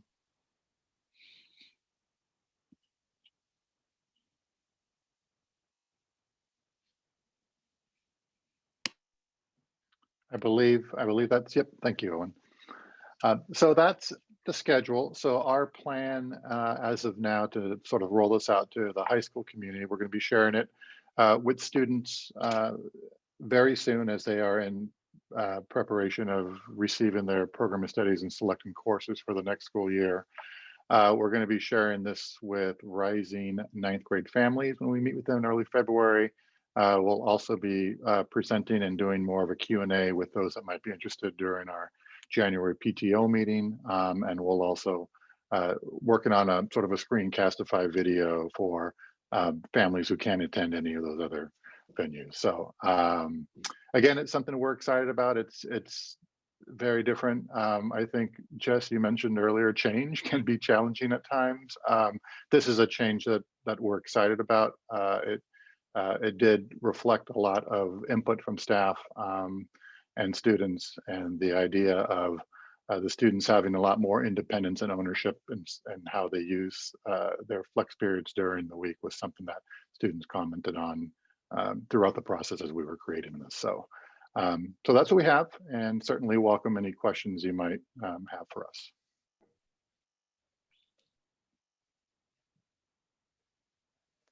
You're muted. Okay, I can go.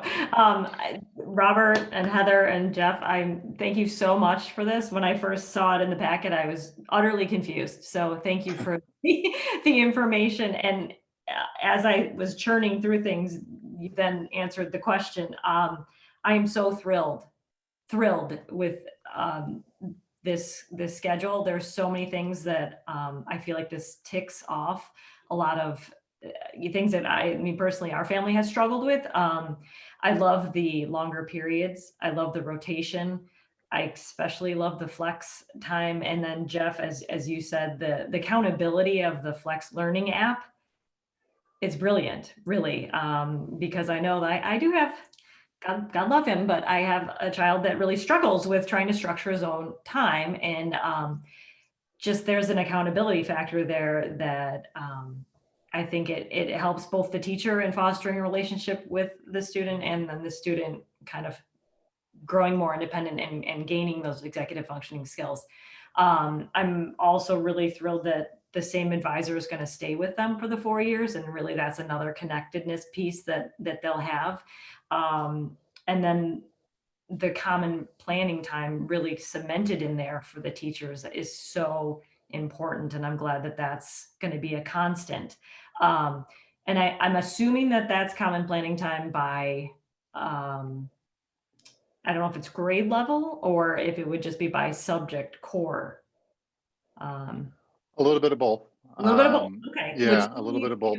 My next question, the only thing that I think that would make this completely perfect would be if there was a possibility of some cross kind of planning between, say, the grade levels in terms of planning big tests, projects, exams, so that we can prevent them from all being lumped on one day, which I know that you probably hear about. I've heard people from town come to me to talk about, and hopefully this will allow people, the teacher specifically, to kind of know, like, oh, you're doing a big project that day. Okay, I'm going to shift mine to this day, so that, in terms of the kids planning, if we're going through all this process to try to kind of make their stress levels alleviated, that seems like a necessary step then to really kind of have like a side-by-side calendar of when the quizzes are going to happen or big projects or something like that, so that,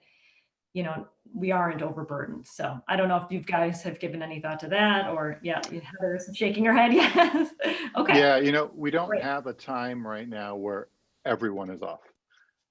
Really, the only time we have is when we have professional days. Right. So, you know, after school, in theory, nobody's necessarily teaching, but often teachers have kids.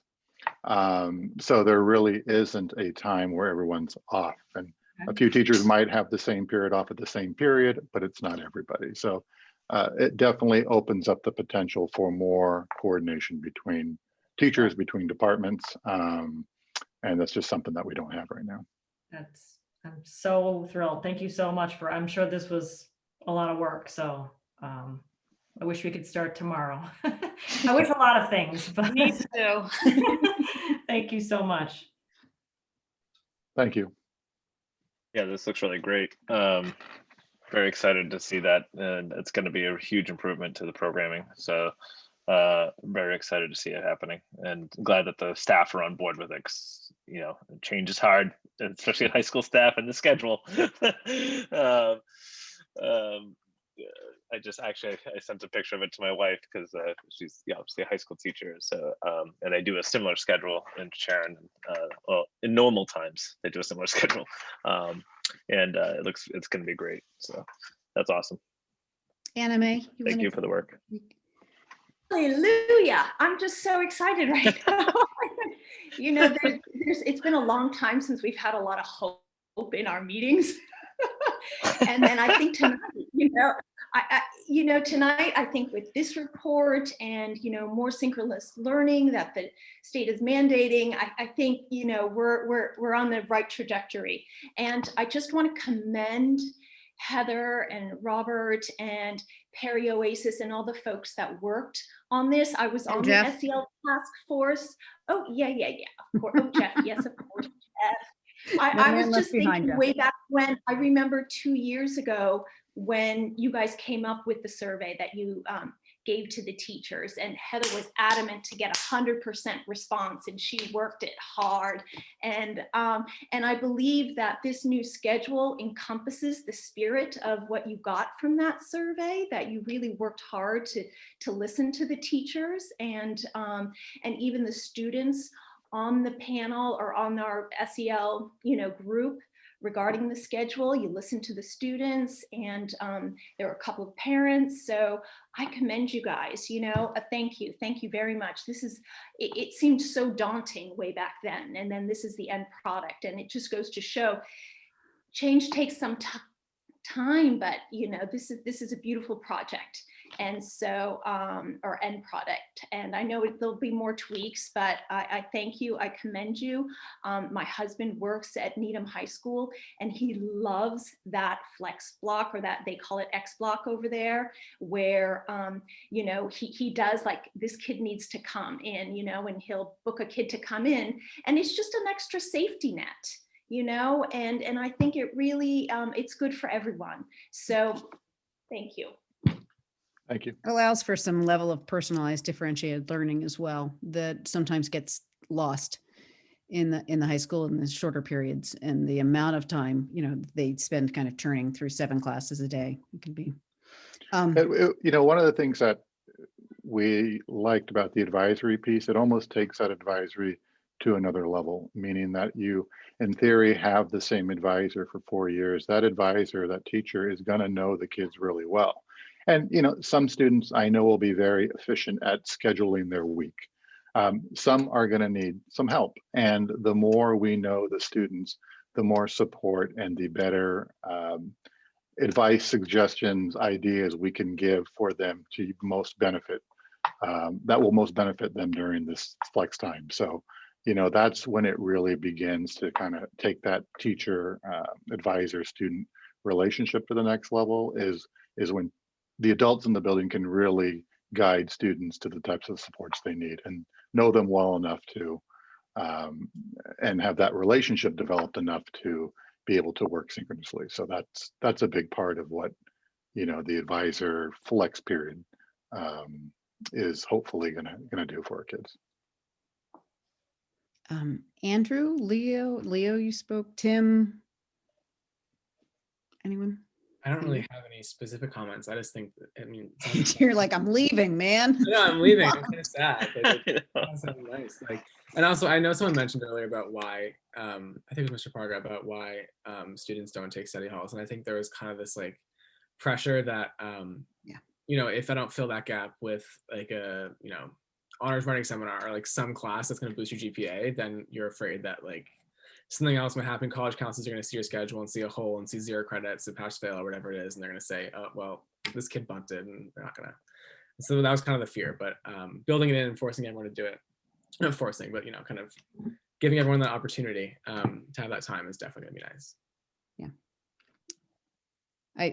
I hear that, and I remember that concern being there last year and knowing that studies were probably really great in terms of helping kids alleviate their level of stress and kind of helping them kind of organize their day a little bit, but also knowing that kids felt like, well, how will I look in comparison? I very much remember that discussion. I do have 2 questions. Actually, one is, can you tell me a little bit about how the impact of the new schedule will impact special ed services, particularly learning center services, OT, PT, which aren't as maybe as kind of throughout the entire student body at the high school level, but are still there. And that, can you tell me, are those thought to be put into flex times? Are kids really kind of, where is that thought coming at this point? Kind of where would that fit in within this schedule? It will be a class like it is now. So there will be opportunities for additional during flex time, and that's something that we have to coordinate a little bit, but IEPs are going to have to be rewritten slightly to reflect the number of minutes that our periods are going to be next year compared to what they are now. But in terms of the services, they're not changing. If a student receives services during, say, period 2 right now, or B, we use the letters and numbers interchangeably, then in the new schedule, they will get those services during that B block or wherever it happens to land. And the other thing is and Jeff knows I'm going to ask this one. One of the things that, despite the fact that there's a pandemic and everything else and everything has changed so much, we have been talking about the kind of biology of sleep for a very long time. And this schedule, starts our kids 10 minutes later, and I'm sure my kid would be really excited for even 10 more minutes. But as we move on, do we see that there's kind of I know that there are a lot of things that have to fall into place to be able to kind of take advantage of the teenage sleep cycle. But do we see that there's a possibility at some point for shifting this schedule up, or so that kids are able to kind of take more advantage of the time that their brain is on? Because I think sometimes the first period is a lost wasteland. Yeah, so I mean, obviously the time that we start does not impact the schedule. So if we started half an hour later, then everything should shift from half an hour later. I will tell you that one of the things that we did look at, and you will find high schools that do this, is to, sorry, this thing is a little loose in my ear, is to make the flex available in a cycle during all 5 periods. So some days it is period 1, and some days it falls at the end of the day. Definitely some advantages to that, and some of what you're alluding to, Jess. Some disadvantages to that. Perhaps it would be something that we would look at some point. We felt that building it sort of in the middle was a good way for us to kind of get this off the ground, to get started, to really get a good sense of how the flex is going to feel. It's not something I'm entirely opposed to. It definitely opens up a whole host of other challenges for us, and makes it really critical for students to make good choices and to take advantage of this time. But I'm not opposed to looking at that at some point. And like I said, some schools do truly rotated through 5 periods, in which there would be, in theory, a day in a cycle that would start later. I just kind of We'll wanted to, I know that it hit before this year of, kind of putting out fires all over the place. It really was an area of concentration for a lot of people who study, adolescent circadian rhythms, and that it was a very big topic. And I just wanted to make sure that that was something that was still kind of within our expansion possibilities around SEL. So, Yeah, I mean, a later start would just shift. Yeah. It wouldn't impact the schedule at all. anyone else? Any other Just one more thing from me is that the way the schedule's built, and if you're really focused on the details, D period is the same all day, all week long. And that's so that the music department can work district-wide without an impact to our music program, just for those people who are looking at the details. And then the other thing that happened in the schedule is that it was built so that people should be able to be at one school in the morning and one school in an afternoon without an impact. So that's why some of it's not a true waterfall pattern that I think some schools like, and it really mixes everything up. But that's the why, is it's really tailored for what our needs are in Medfield, with having as little impact district-wide as possible. I was curious about that with the middle school schedule, and the fact that you were able to figure out how to make that happen is, you could also work out world peace at this point. I think you have the skill set. So thank you, because that's pretty amazing. Does anybody else have any questions or comments on that before I open it up to public input? No? Okay. If anybody has comments on the high school schedule, I know this is the first time, and if you are an elementary school student or parent, or a middle school parent, you are probably wondering what in the world just happened there. But if anybody has any comments on that, I'll give you about another 30 seconds or so. And also, Jess, as I mentioned, we are going to do a presentation at an upcoming PTO meeting where we will answer questions as well. So there will be an opportunity there also. And I started working on a Google site today, because that's how I've started learning information. So I have a Google site that's set up with a lot of this presentation, but in smaller blocks of information, because rather than having it just be lengthy. For those of us who are different learners. I just thought it meets my needs, but it might meet somebody else's too. All right. Well, thank you so much. I appreciate this, and I appreciate you, waiting for us to kind of process through the first half of our meeting as well. I do appreciate that. I know it's a long one. And with that, we will move on to amending the fiscal year 22 budget calendar. If Dr. Morrison would like to move on to that. Sure. Thanks, everyone. I appreciate you guys coming tonight. So much appreciated. Thank you. Thank you. So we had set our calendar earlier in the budget season, and as we looked at our calendar and what kind of the schedule is for January, we typically always have our public hearing at the end of the month, the last either Monday or Thursday of the month.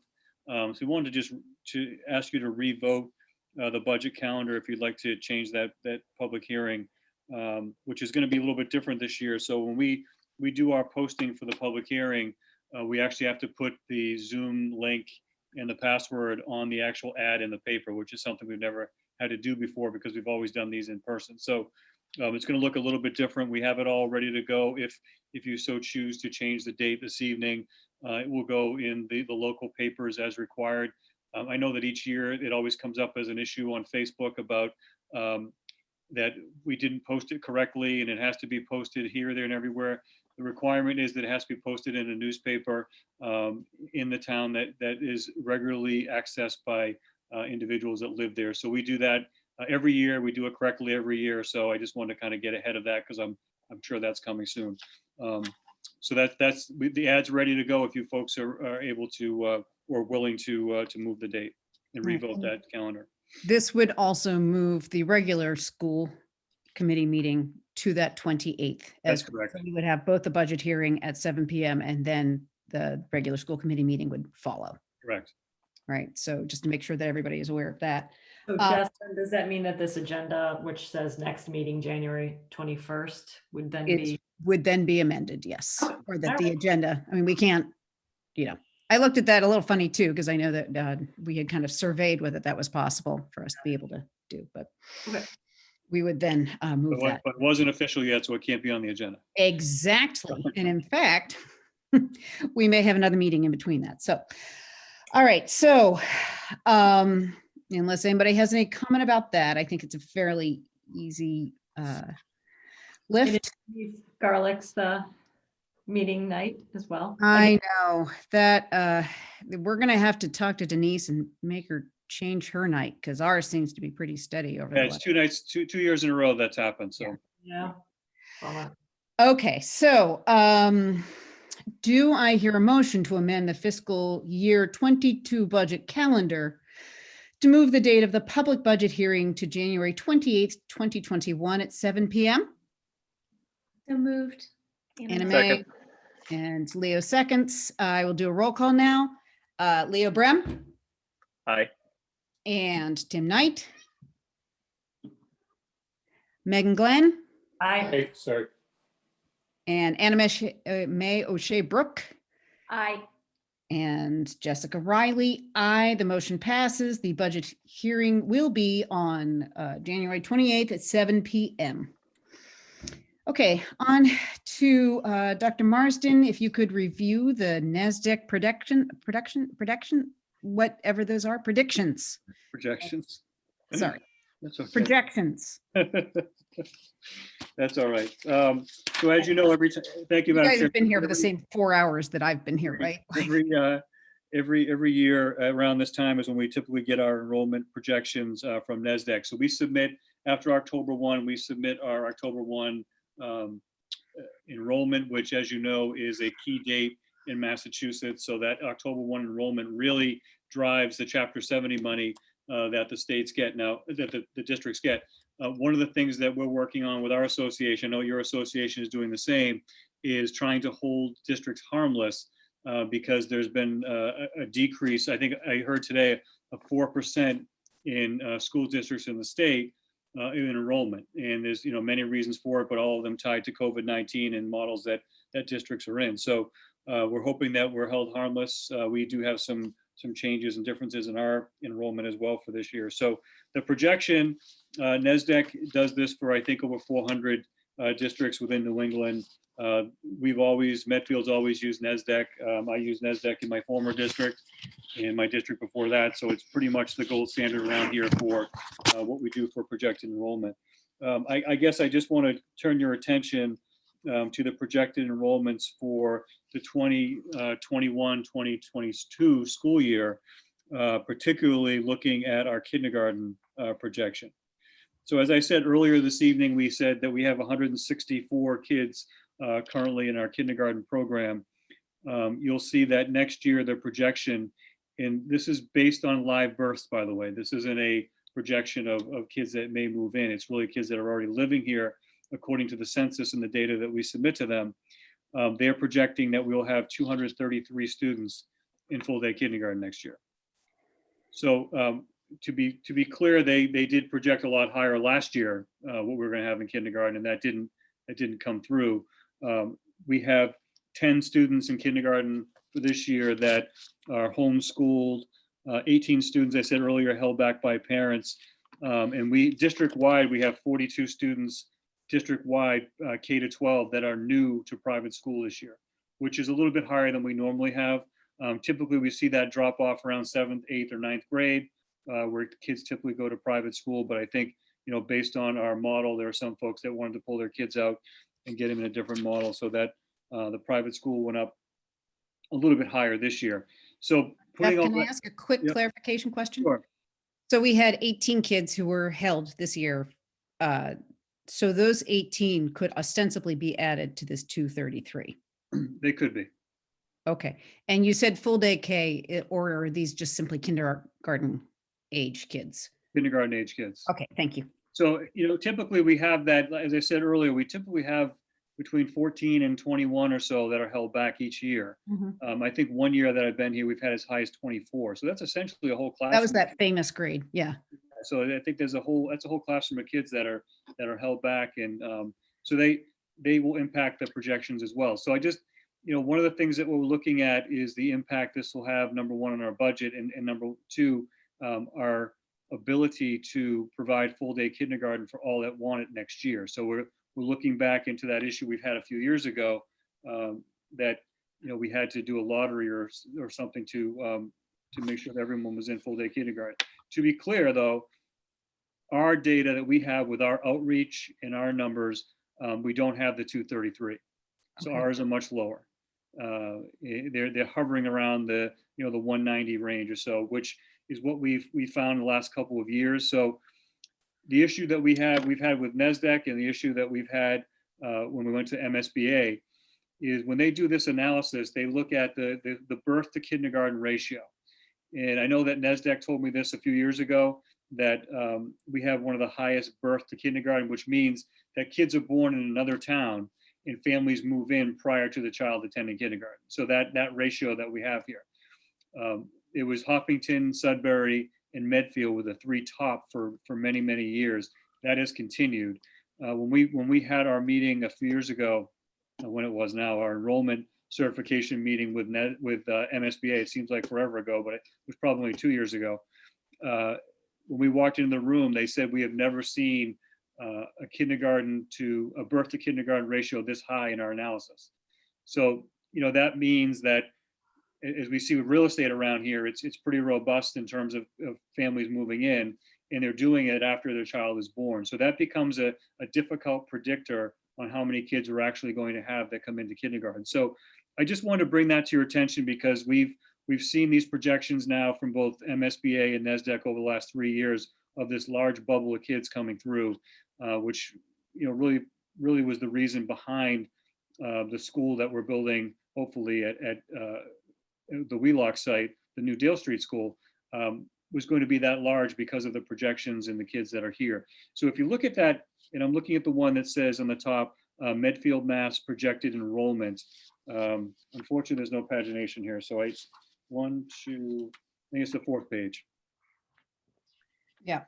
You'll see that in that graph, the students that are on top in white are already in the district. So they're already here.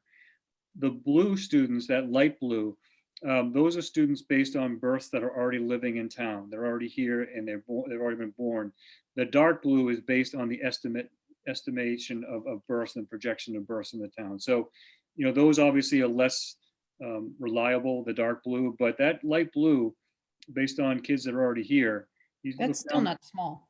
It's not small. I mean, you look at, 2029, 30 in 8th grade, and they have 274 kids there. So there's definitely some growth. If you look at the projections over the next 10 years, there's a 19.5% growth, which is a steady almost 2% each year. We'll see 2.2 projected next year, a little bit of a dive in 2022, 23, but then a steady increase of 2% of students coming in each year after that. So, this is really helpful for us in our planning, but I just wanted you to be aware that as we go through this process of our budget, and we do our presentation on the 28th, we may be adding additional teachers or looking at options around full day kindergarten for that presentation. So I just want to kind of put that out there, but happy to answer any questions on here. It gives you some really good information, but it's similar to what we get each year in terms of projections from NESDEC. Anybody have any thoughts, questions? Anyone? Okay. So if we do have to, based on what our numbers are, and I'm working with Missy on that, we'll put this projection and some of this data into our presentation on the 28th if there's going to be a need for additional staffing and teachers in that regard. So we'll back it up with that. Sounds like you might need to keep the gymnasium as classrooms. Yeah, we may need to do that. Yeah, I was saying the same thing. I mean, around the lines of that creativity near term too. Do we have the space? 233 is huge. Yeah, I think that's what we were talking little. about. We were looking at that 3-4-5 model for the new school and having moving first grade over to Wheelock and then having that pre-KK building. That was kind of the thought, being able to house all these kids in those buildings and be able to expand the programs that we currently have at Memorial. And that would give us the room to do that. But I know we obviously couldn't do that based on the cost. But we may look at, I know, Leo, you and I have talked about modulars at 1.2. We may have to look at that if this becomes a trend in the 233 holds true. That might be something we Huge bubble. Yep. That's a huge Yeah, bubble. I mean, I end up having Medfield acres out there in the back 40 at Wheelock. Yeah, Very yeah, careful. that could happen. Okay, do I have any public comment on any of that? No, because everybody is off watching Netflix because they're exhausted and they want to go home. I get it. Nothing? No, okay. So let's move on to scholarship approval, which is always a really nice part of our meeting, both It is, fast yes. and proud. Yeah, thank you, Madam Chair. So these are our students that have graduated last year from Medfield High School. And as part of their scholarship requirements that they got last year, they have to submit their first semester grades, and then a vote by you releases that money because it's held with the town. So I would ask that you approve to release the funds for the Madeline L. Grant Scholarship in the amount of $3,000 to Caroline Nealon, and to release $3,500 for the Jean McCormick Scholarship to Catherine Lapham, both 2020 graduates. So really proud of what they've done after leaving Medfield, and just happy to give them this scholarship money that they've earned. So congratulations. They, So moved. not only Second. so moved, but I think that it's and I know you like less is more, but I do not want to underemphasize how amazing the transcripts were that came through. I'm just so impressed, and it is clear that they are very much worthy of these scholarships. So may I then take a roll call vote? Leo Brem Aye. and Tim Knight. all right. Megan Glenn. Megan, don't slow us down. Aye. Anna Mae O'Sheabrook. Aye. And Jessica Riley. Aye. The motion passes unanimously. And then Dr. Marsden, other items since posting on January 5th, 2021. I have none, Madam Chair. Okay. I think, what about the MCAS? We did have some news about MCAS, which I think we'll probably follow up on our next meeting. Sure. I mean, a quick overview. They're going to, the DESE has let us know, and the commissioner told us at our meeting today, they're going to reduce the amount of time required for students grades 3 through 8 with the MCAS. And they are looking at essentially what he told us today was spending half the time with the MCAS test, which is really good news for our kids and for us in terms of our instructional time, because that takes up a lot of instructional time, as we know, and that's precious. So that, and it is going to be used for diagnostic purposes. The state really wants to see what the impact of the spring and this year has been in order to formulate what the plans will be, going forward for the state education system. So that's going to be happening. There's going to be more information coming out. Also, they have helped out the seniors with their competency determination. If students have not passed their competency determination tests their sophomore year, junior year, et cetera, they're going to be getting, and this isn't official yet because it still has to be approved by the board, but there's a recommendation by the commissioner to allow those students to use a course that they're currently in both mathematics and language arts, and use those grades in the course to allow them to get their diploma. So that's a change that has not been done in a long, long time. And I believe the board will approve that, but that's going to be a recommendation at the January board meeting for seniors. So that's it on MCAS, and we can certainly have more information on that in future meetings once that's all finalized from the state and we get the information officially. Okay, thank you. Sure. All right, let's move on to old business now with a fiscal year 22 budget update. Again, Dr. Marsden or Michael? So we've been continuing to work on our budget based on that initial budget presentation that we had at our last meeting prior to break. we're still under the 4%. And as we said in our presentation, that it's really tied to personnel, like most school district budgets are. And it's not really, it's not adding anyone, it's not adding any programs. It's essentially a level service budget, same people, same programs. And that's what we've been working on, try to refine that. Michael, I don't know if you want to add anything else, but we'll be ready on the 28th with our full proposal and recommendation for the FY22 budget. Jeff, the only thing I would add was that we had to add in right, the technology that was taken on, put into capital, now we're adding it back into the operational budget. Thank you, Michael. If you remember at the warrant committee meeting right before break, we talked about that because last year we were told we needed to put some technology into capital, which we had never done before.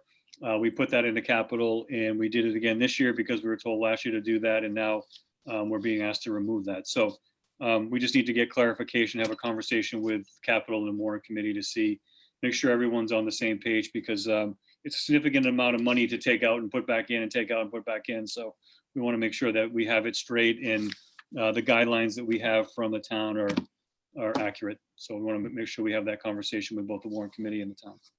It's certainly good to get clarification on. Okay. I just have one more. Oh, please. Question.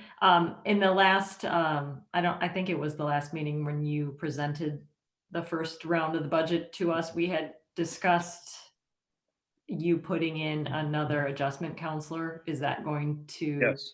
Thank you. Okay. That is there. All right. Thank you. Mm-hmm. Okay. Do I have any public comment on that? I'm going to give you about 30 seconds. It seems like people can raise their hand pretty quickly.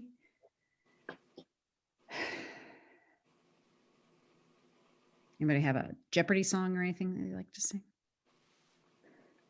All right.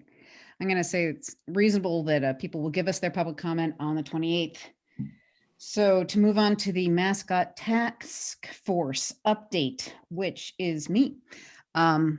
We sent out an invitation for people to apply to the mascot task force to kind of understand what the Medfield High mascot will be going forward. And we do visualize that as a mascot and an identification for the entire school, not simply athletics. Eric Ornberg and Brian Gavin and I have at this point been working on this together. And I have to say, it's really been a pleasure.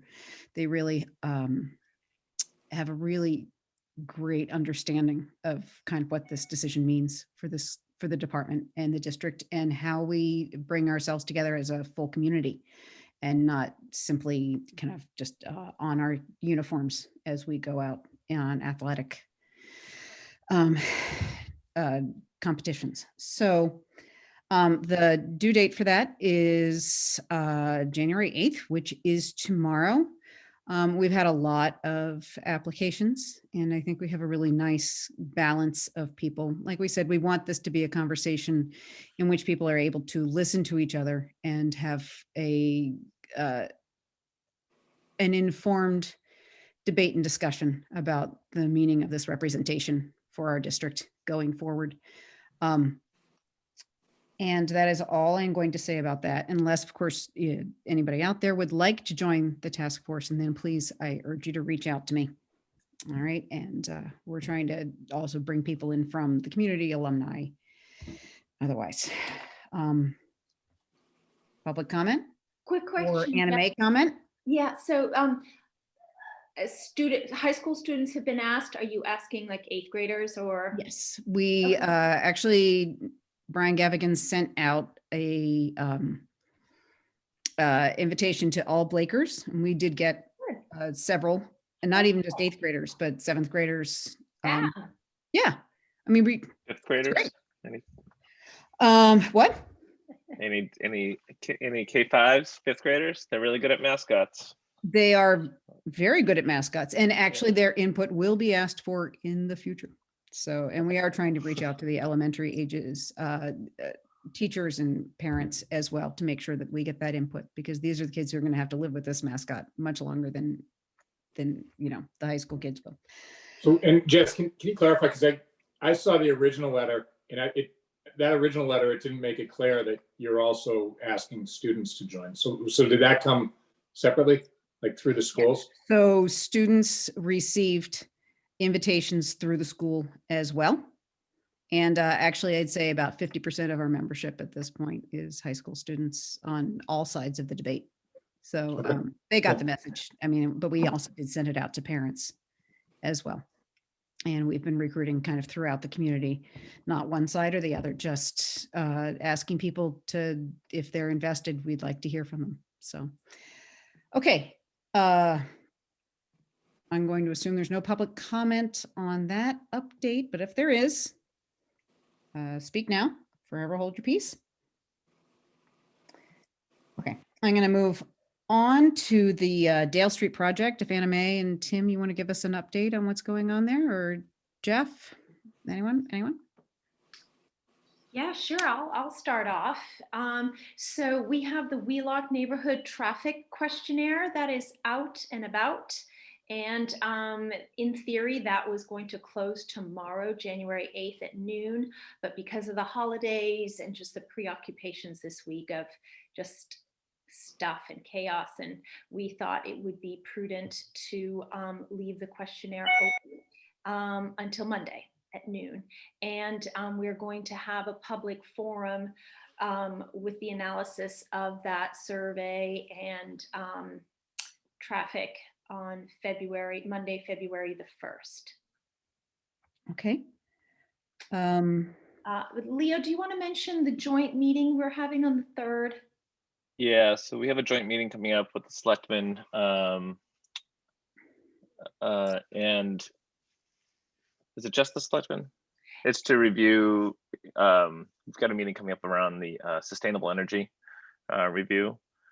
And as well, we're engaging with MSBA on the model school program as well, because there's been a interest from the selectmen to review the possibility of using the model school program, which could possibly save money, in the process.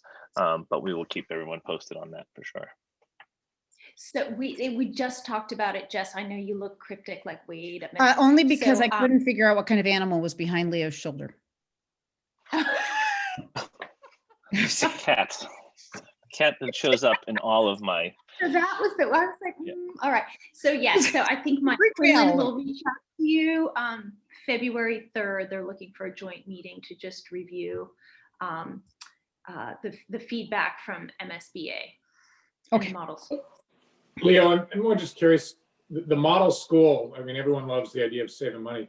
Why is it normal that it would come up now as opposed to earlier?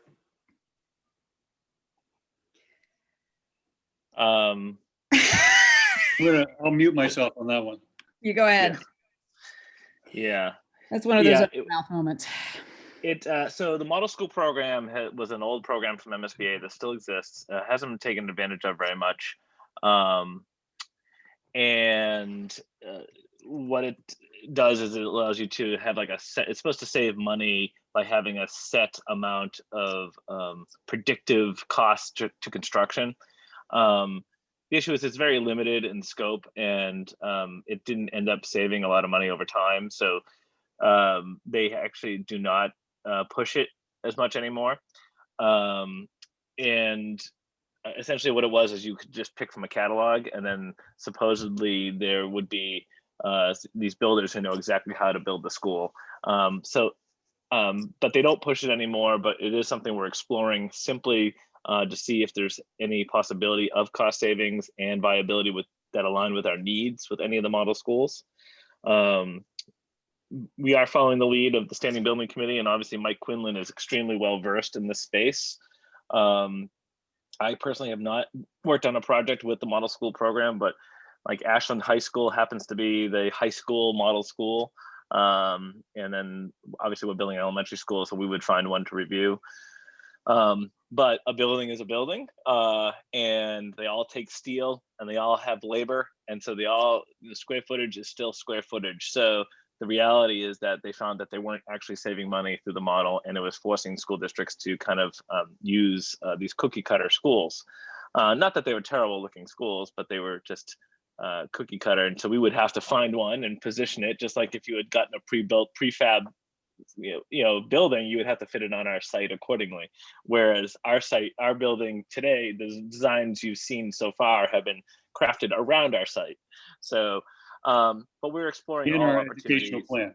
Yeah, in our educational plan, right? And that's true too. Those model schools have not been updated for the future. They are well over 15 years old at this point. And so now, obviously they haven't been updated for that purpose. So, but we are exploring all avenues, to be cost effective as a committee and as a group. So MSBA has welcomed the opportunity for us to do it. They said we're totally, could do it if we wanted to. So we are exploring that option. However, we are also still exploring with Arrow Street as well. Yeah, just to be clear, if we were in the model school program and we go in that direction, we'd have to re-interview architects all over again. So we spent the last couple of years working with Arrow Street, and they designed our building around our education plan. And if we go in the direction of the model school, then we have to, I assume Arrow Street would apply, but excuse me, we'd have to go through that process again. So it will slow us down again. We've done 3 different stops to this project because of COVID and in trying to engage more folks and all of that. We've done all that work, but this would put us back again. So, I think it's doing our due diligence and making sure that if we can save money, we will. But there's a reason why that not many elementary schools in the past 10 years have been built this way. I have to say the model school high schools are absolutely gorgeous. I mean, Franklin High School, Norwood High School, Natick High School, the original Whitman Hanson are just incredible buildings. I've been in all of them, and they're really fabulous. I have been in one model elementary school, and it's not very impressive. So we'll see how it goes. Can I ask a pretty stupid question? There's no such thing as stupid. No such thing. Clearly, the fact that we've hired Arrow Street and we've been working with them for years, why this is the selectmen's? This is Gus Murby's request. I just wanted that one to be said out loud. Thank you. I see the shock on all your faces. It's fine. Okay. Well, Build versus buy, right? You buy and then you have to retrofit. Spend all right. more than pay. Right. Yes, I know. And then we also do have time with the MSBA, an appointment in January 20th? January 20th, yes. Yes, that's just a conference call just to go over, what the PSR facilities assessment is, and then to talk a little bit about model school with us as well. Okay. So lacking public comment on that, which I'm open to, but don't think is going to happen, but might. I'm going to ask you, Dr. Marston, to begin donations. Move on to donations. Thank you. We just have one donation I'd ask you to approve. We really want to thank Leaders Environmental in town. They've always been a big supporter of our district, and each year they provide us with a donation. So I ask that you accept the $200 donation from Leaders Environmental to the Medfield School Department. All right. So moved. Do I hear a second? Second. All right. I'll give Anna Mae that one. So roll call vote. Leo Brem Aye. and Tim Knight Aye. and Megan Glenn, Aye. Anna Mae O'Shea Brooke, Aye. and Jessica Riley. Aye, because I would never turn down $200 or any found money this year, certainly. I'm joking. Okay, so informational items. Madam Chair, I only have one. As you remember, it feels like a long time ago, it was in beginning of FY 21, I guess, when the Student Opportunity Act was passed, and there was going to be additional monies presented to school districts based on their formula. That didn't take place based on the pandemic and everything that happened. And there's a Student Opportunity Act plan that districts had to do that has been pushed out, and now the final due date is January 15th. So the commissioner said to us today, even though that doesn't look like they're going to get any of this money by statute, please make sure you submit one. So Mary Brule and I have been working on the SOA plan that really focuses on special education and English learners. So we really want to focus on 2 projects that we have. If you remember too, the allocation of funds was around $60,000 for us when it first came out. Other districts are getting in the millions. Again, it's small potatoes for us in terms of the overall budget. But we want to focus our efforts in special education English learners. So the 2 projects that we want to do is a continuation of the Dale Street co-teaching model, which we've had it's been very successful for our kids. And we've been getting good feedback from parents, and we just sent out another survey to get additional feedback from parents as well.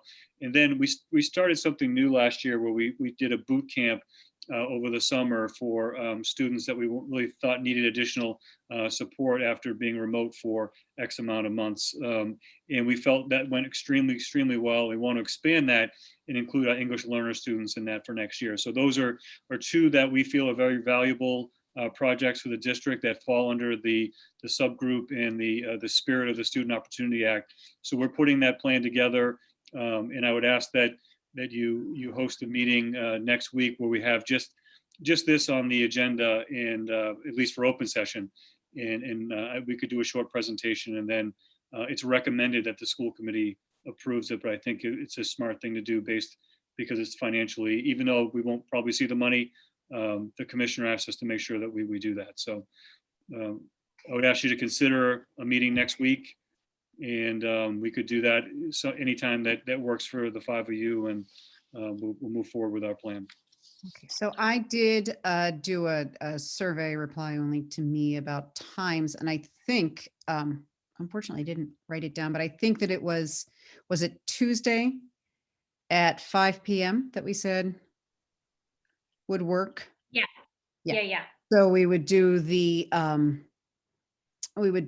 public regular session at 5 p.m. and then immediately after that go into executive session and not return. Is that correct? Right. Okay. So So that's we'll not put something that we need tomorrow. to vote on, right? I No. believe. We'll post that tomorrow. Okay, great. So we will post that tomorrow to do the presentation and vote on the Student Opportunities Act plan, so it can be submitted on the 15th. So indeed, that changes my next meeting date, but okay. So you said, So- sorry, the 12th at 5, Uh, right? 12th at 5? Yeah. yes, Right. Okay, 12th at 5, and we will post that again tomorrow. Okay, any other thoughts about that before we move on to future agenda items, which we are now trying to put kind of specific months and dates on so that people can kind of predict when they're about to come up. We have future agenda items as social emotional learning and a social emotional task force report by Dr. David Worthley on the meeting on February 11th. The standards-based report card feedback, the long-awaited report on that by Dr. Christine Powers on March 11th. Mhm. And then student feedback kind of discussion or presentation, which Anna Mae will kind of construct, and we'll talk about either for February 11th or March 11th, depending on where our agenda looks like it's going at that point. We only have one meeting in February and one in March at this point, as far as has been scheduled. So we want to make sure that they don't get too packed and we can kind of get through the district's business as well. So we will work on that. So any other items from there? Are we good? Okay. So given that, do I hear oh wait, the next meeting is on January 12th at 5 p.m. That will be a brief public meeting. And then January 28th for the public hearing regarding the fiscal year 22 budget. And that will be at 7 p.m. on the 28th. Do I hear a motion to adjourn? Leo, where are you? So moved. Okay, Anna Mae. Second. Leo calls second. And a roll call vote, Leo Brem Aye. and Tim Knight, All right. Megan Glenn, Aye. Anime O'Shea Brooke, Aye. and Jessica Riley. It has been lovely to spend the last 4 hours and 28 minutes with all of you, and I look forward to doing it again very soon. Thank you. And thank you all 25 of you that actually stuck it all the way to the end. Nice work. Thank you. And thank you to our presenters tonight. Bye, everybody. Thanks. Take care. Ciao, thank Good night. you.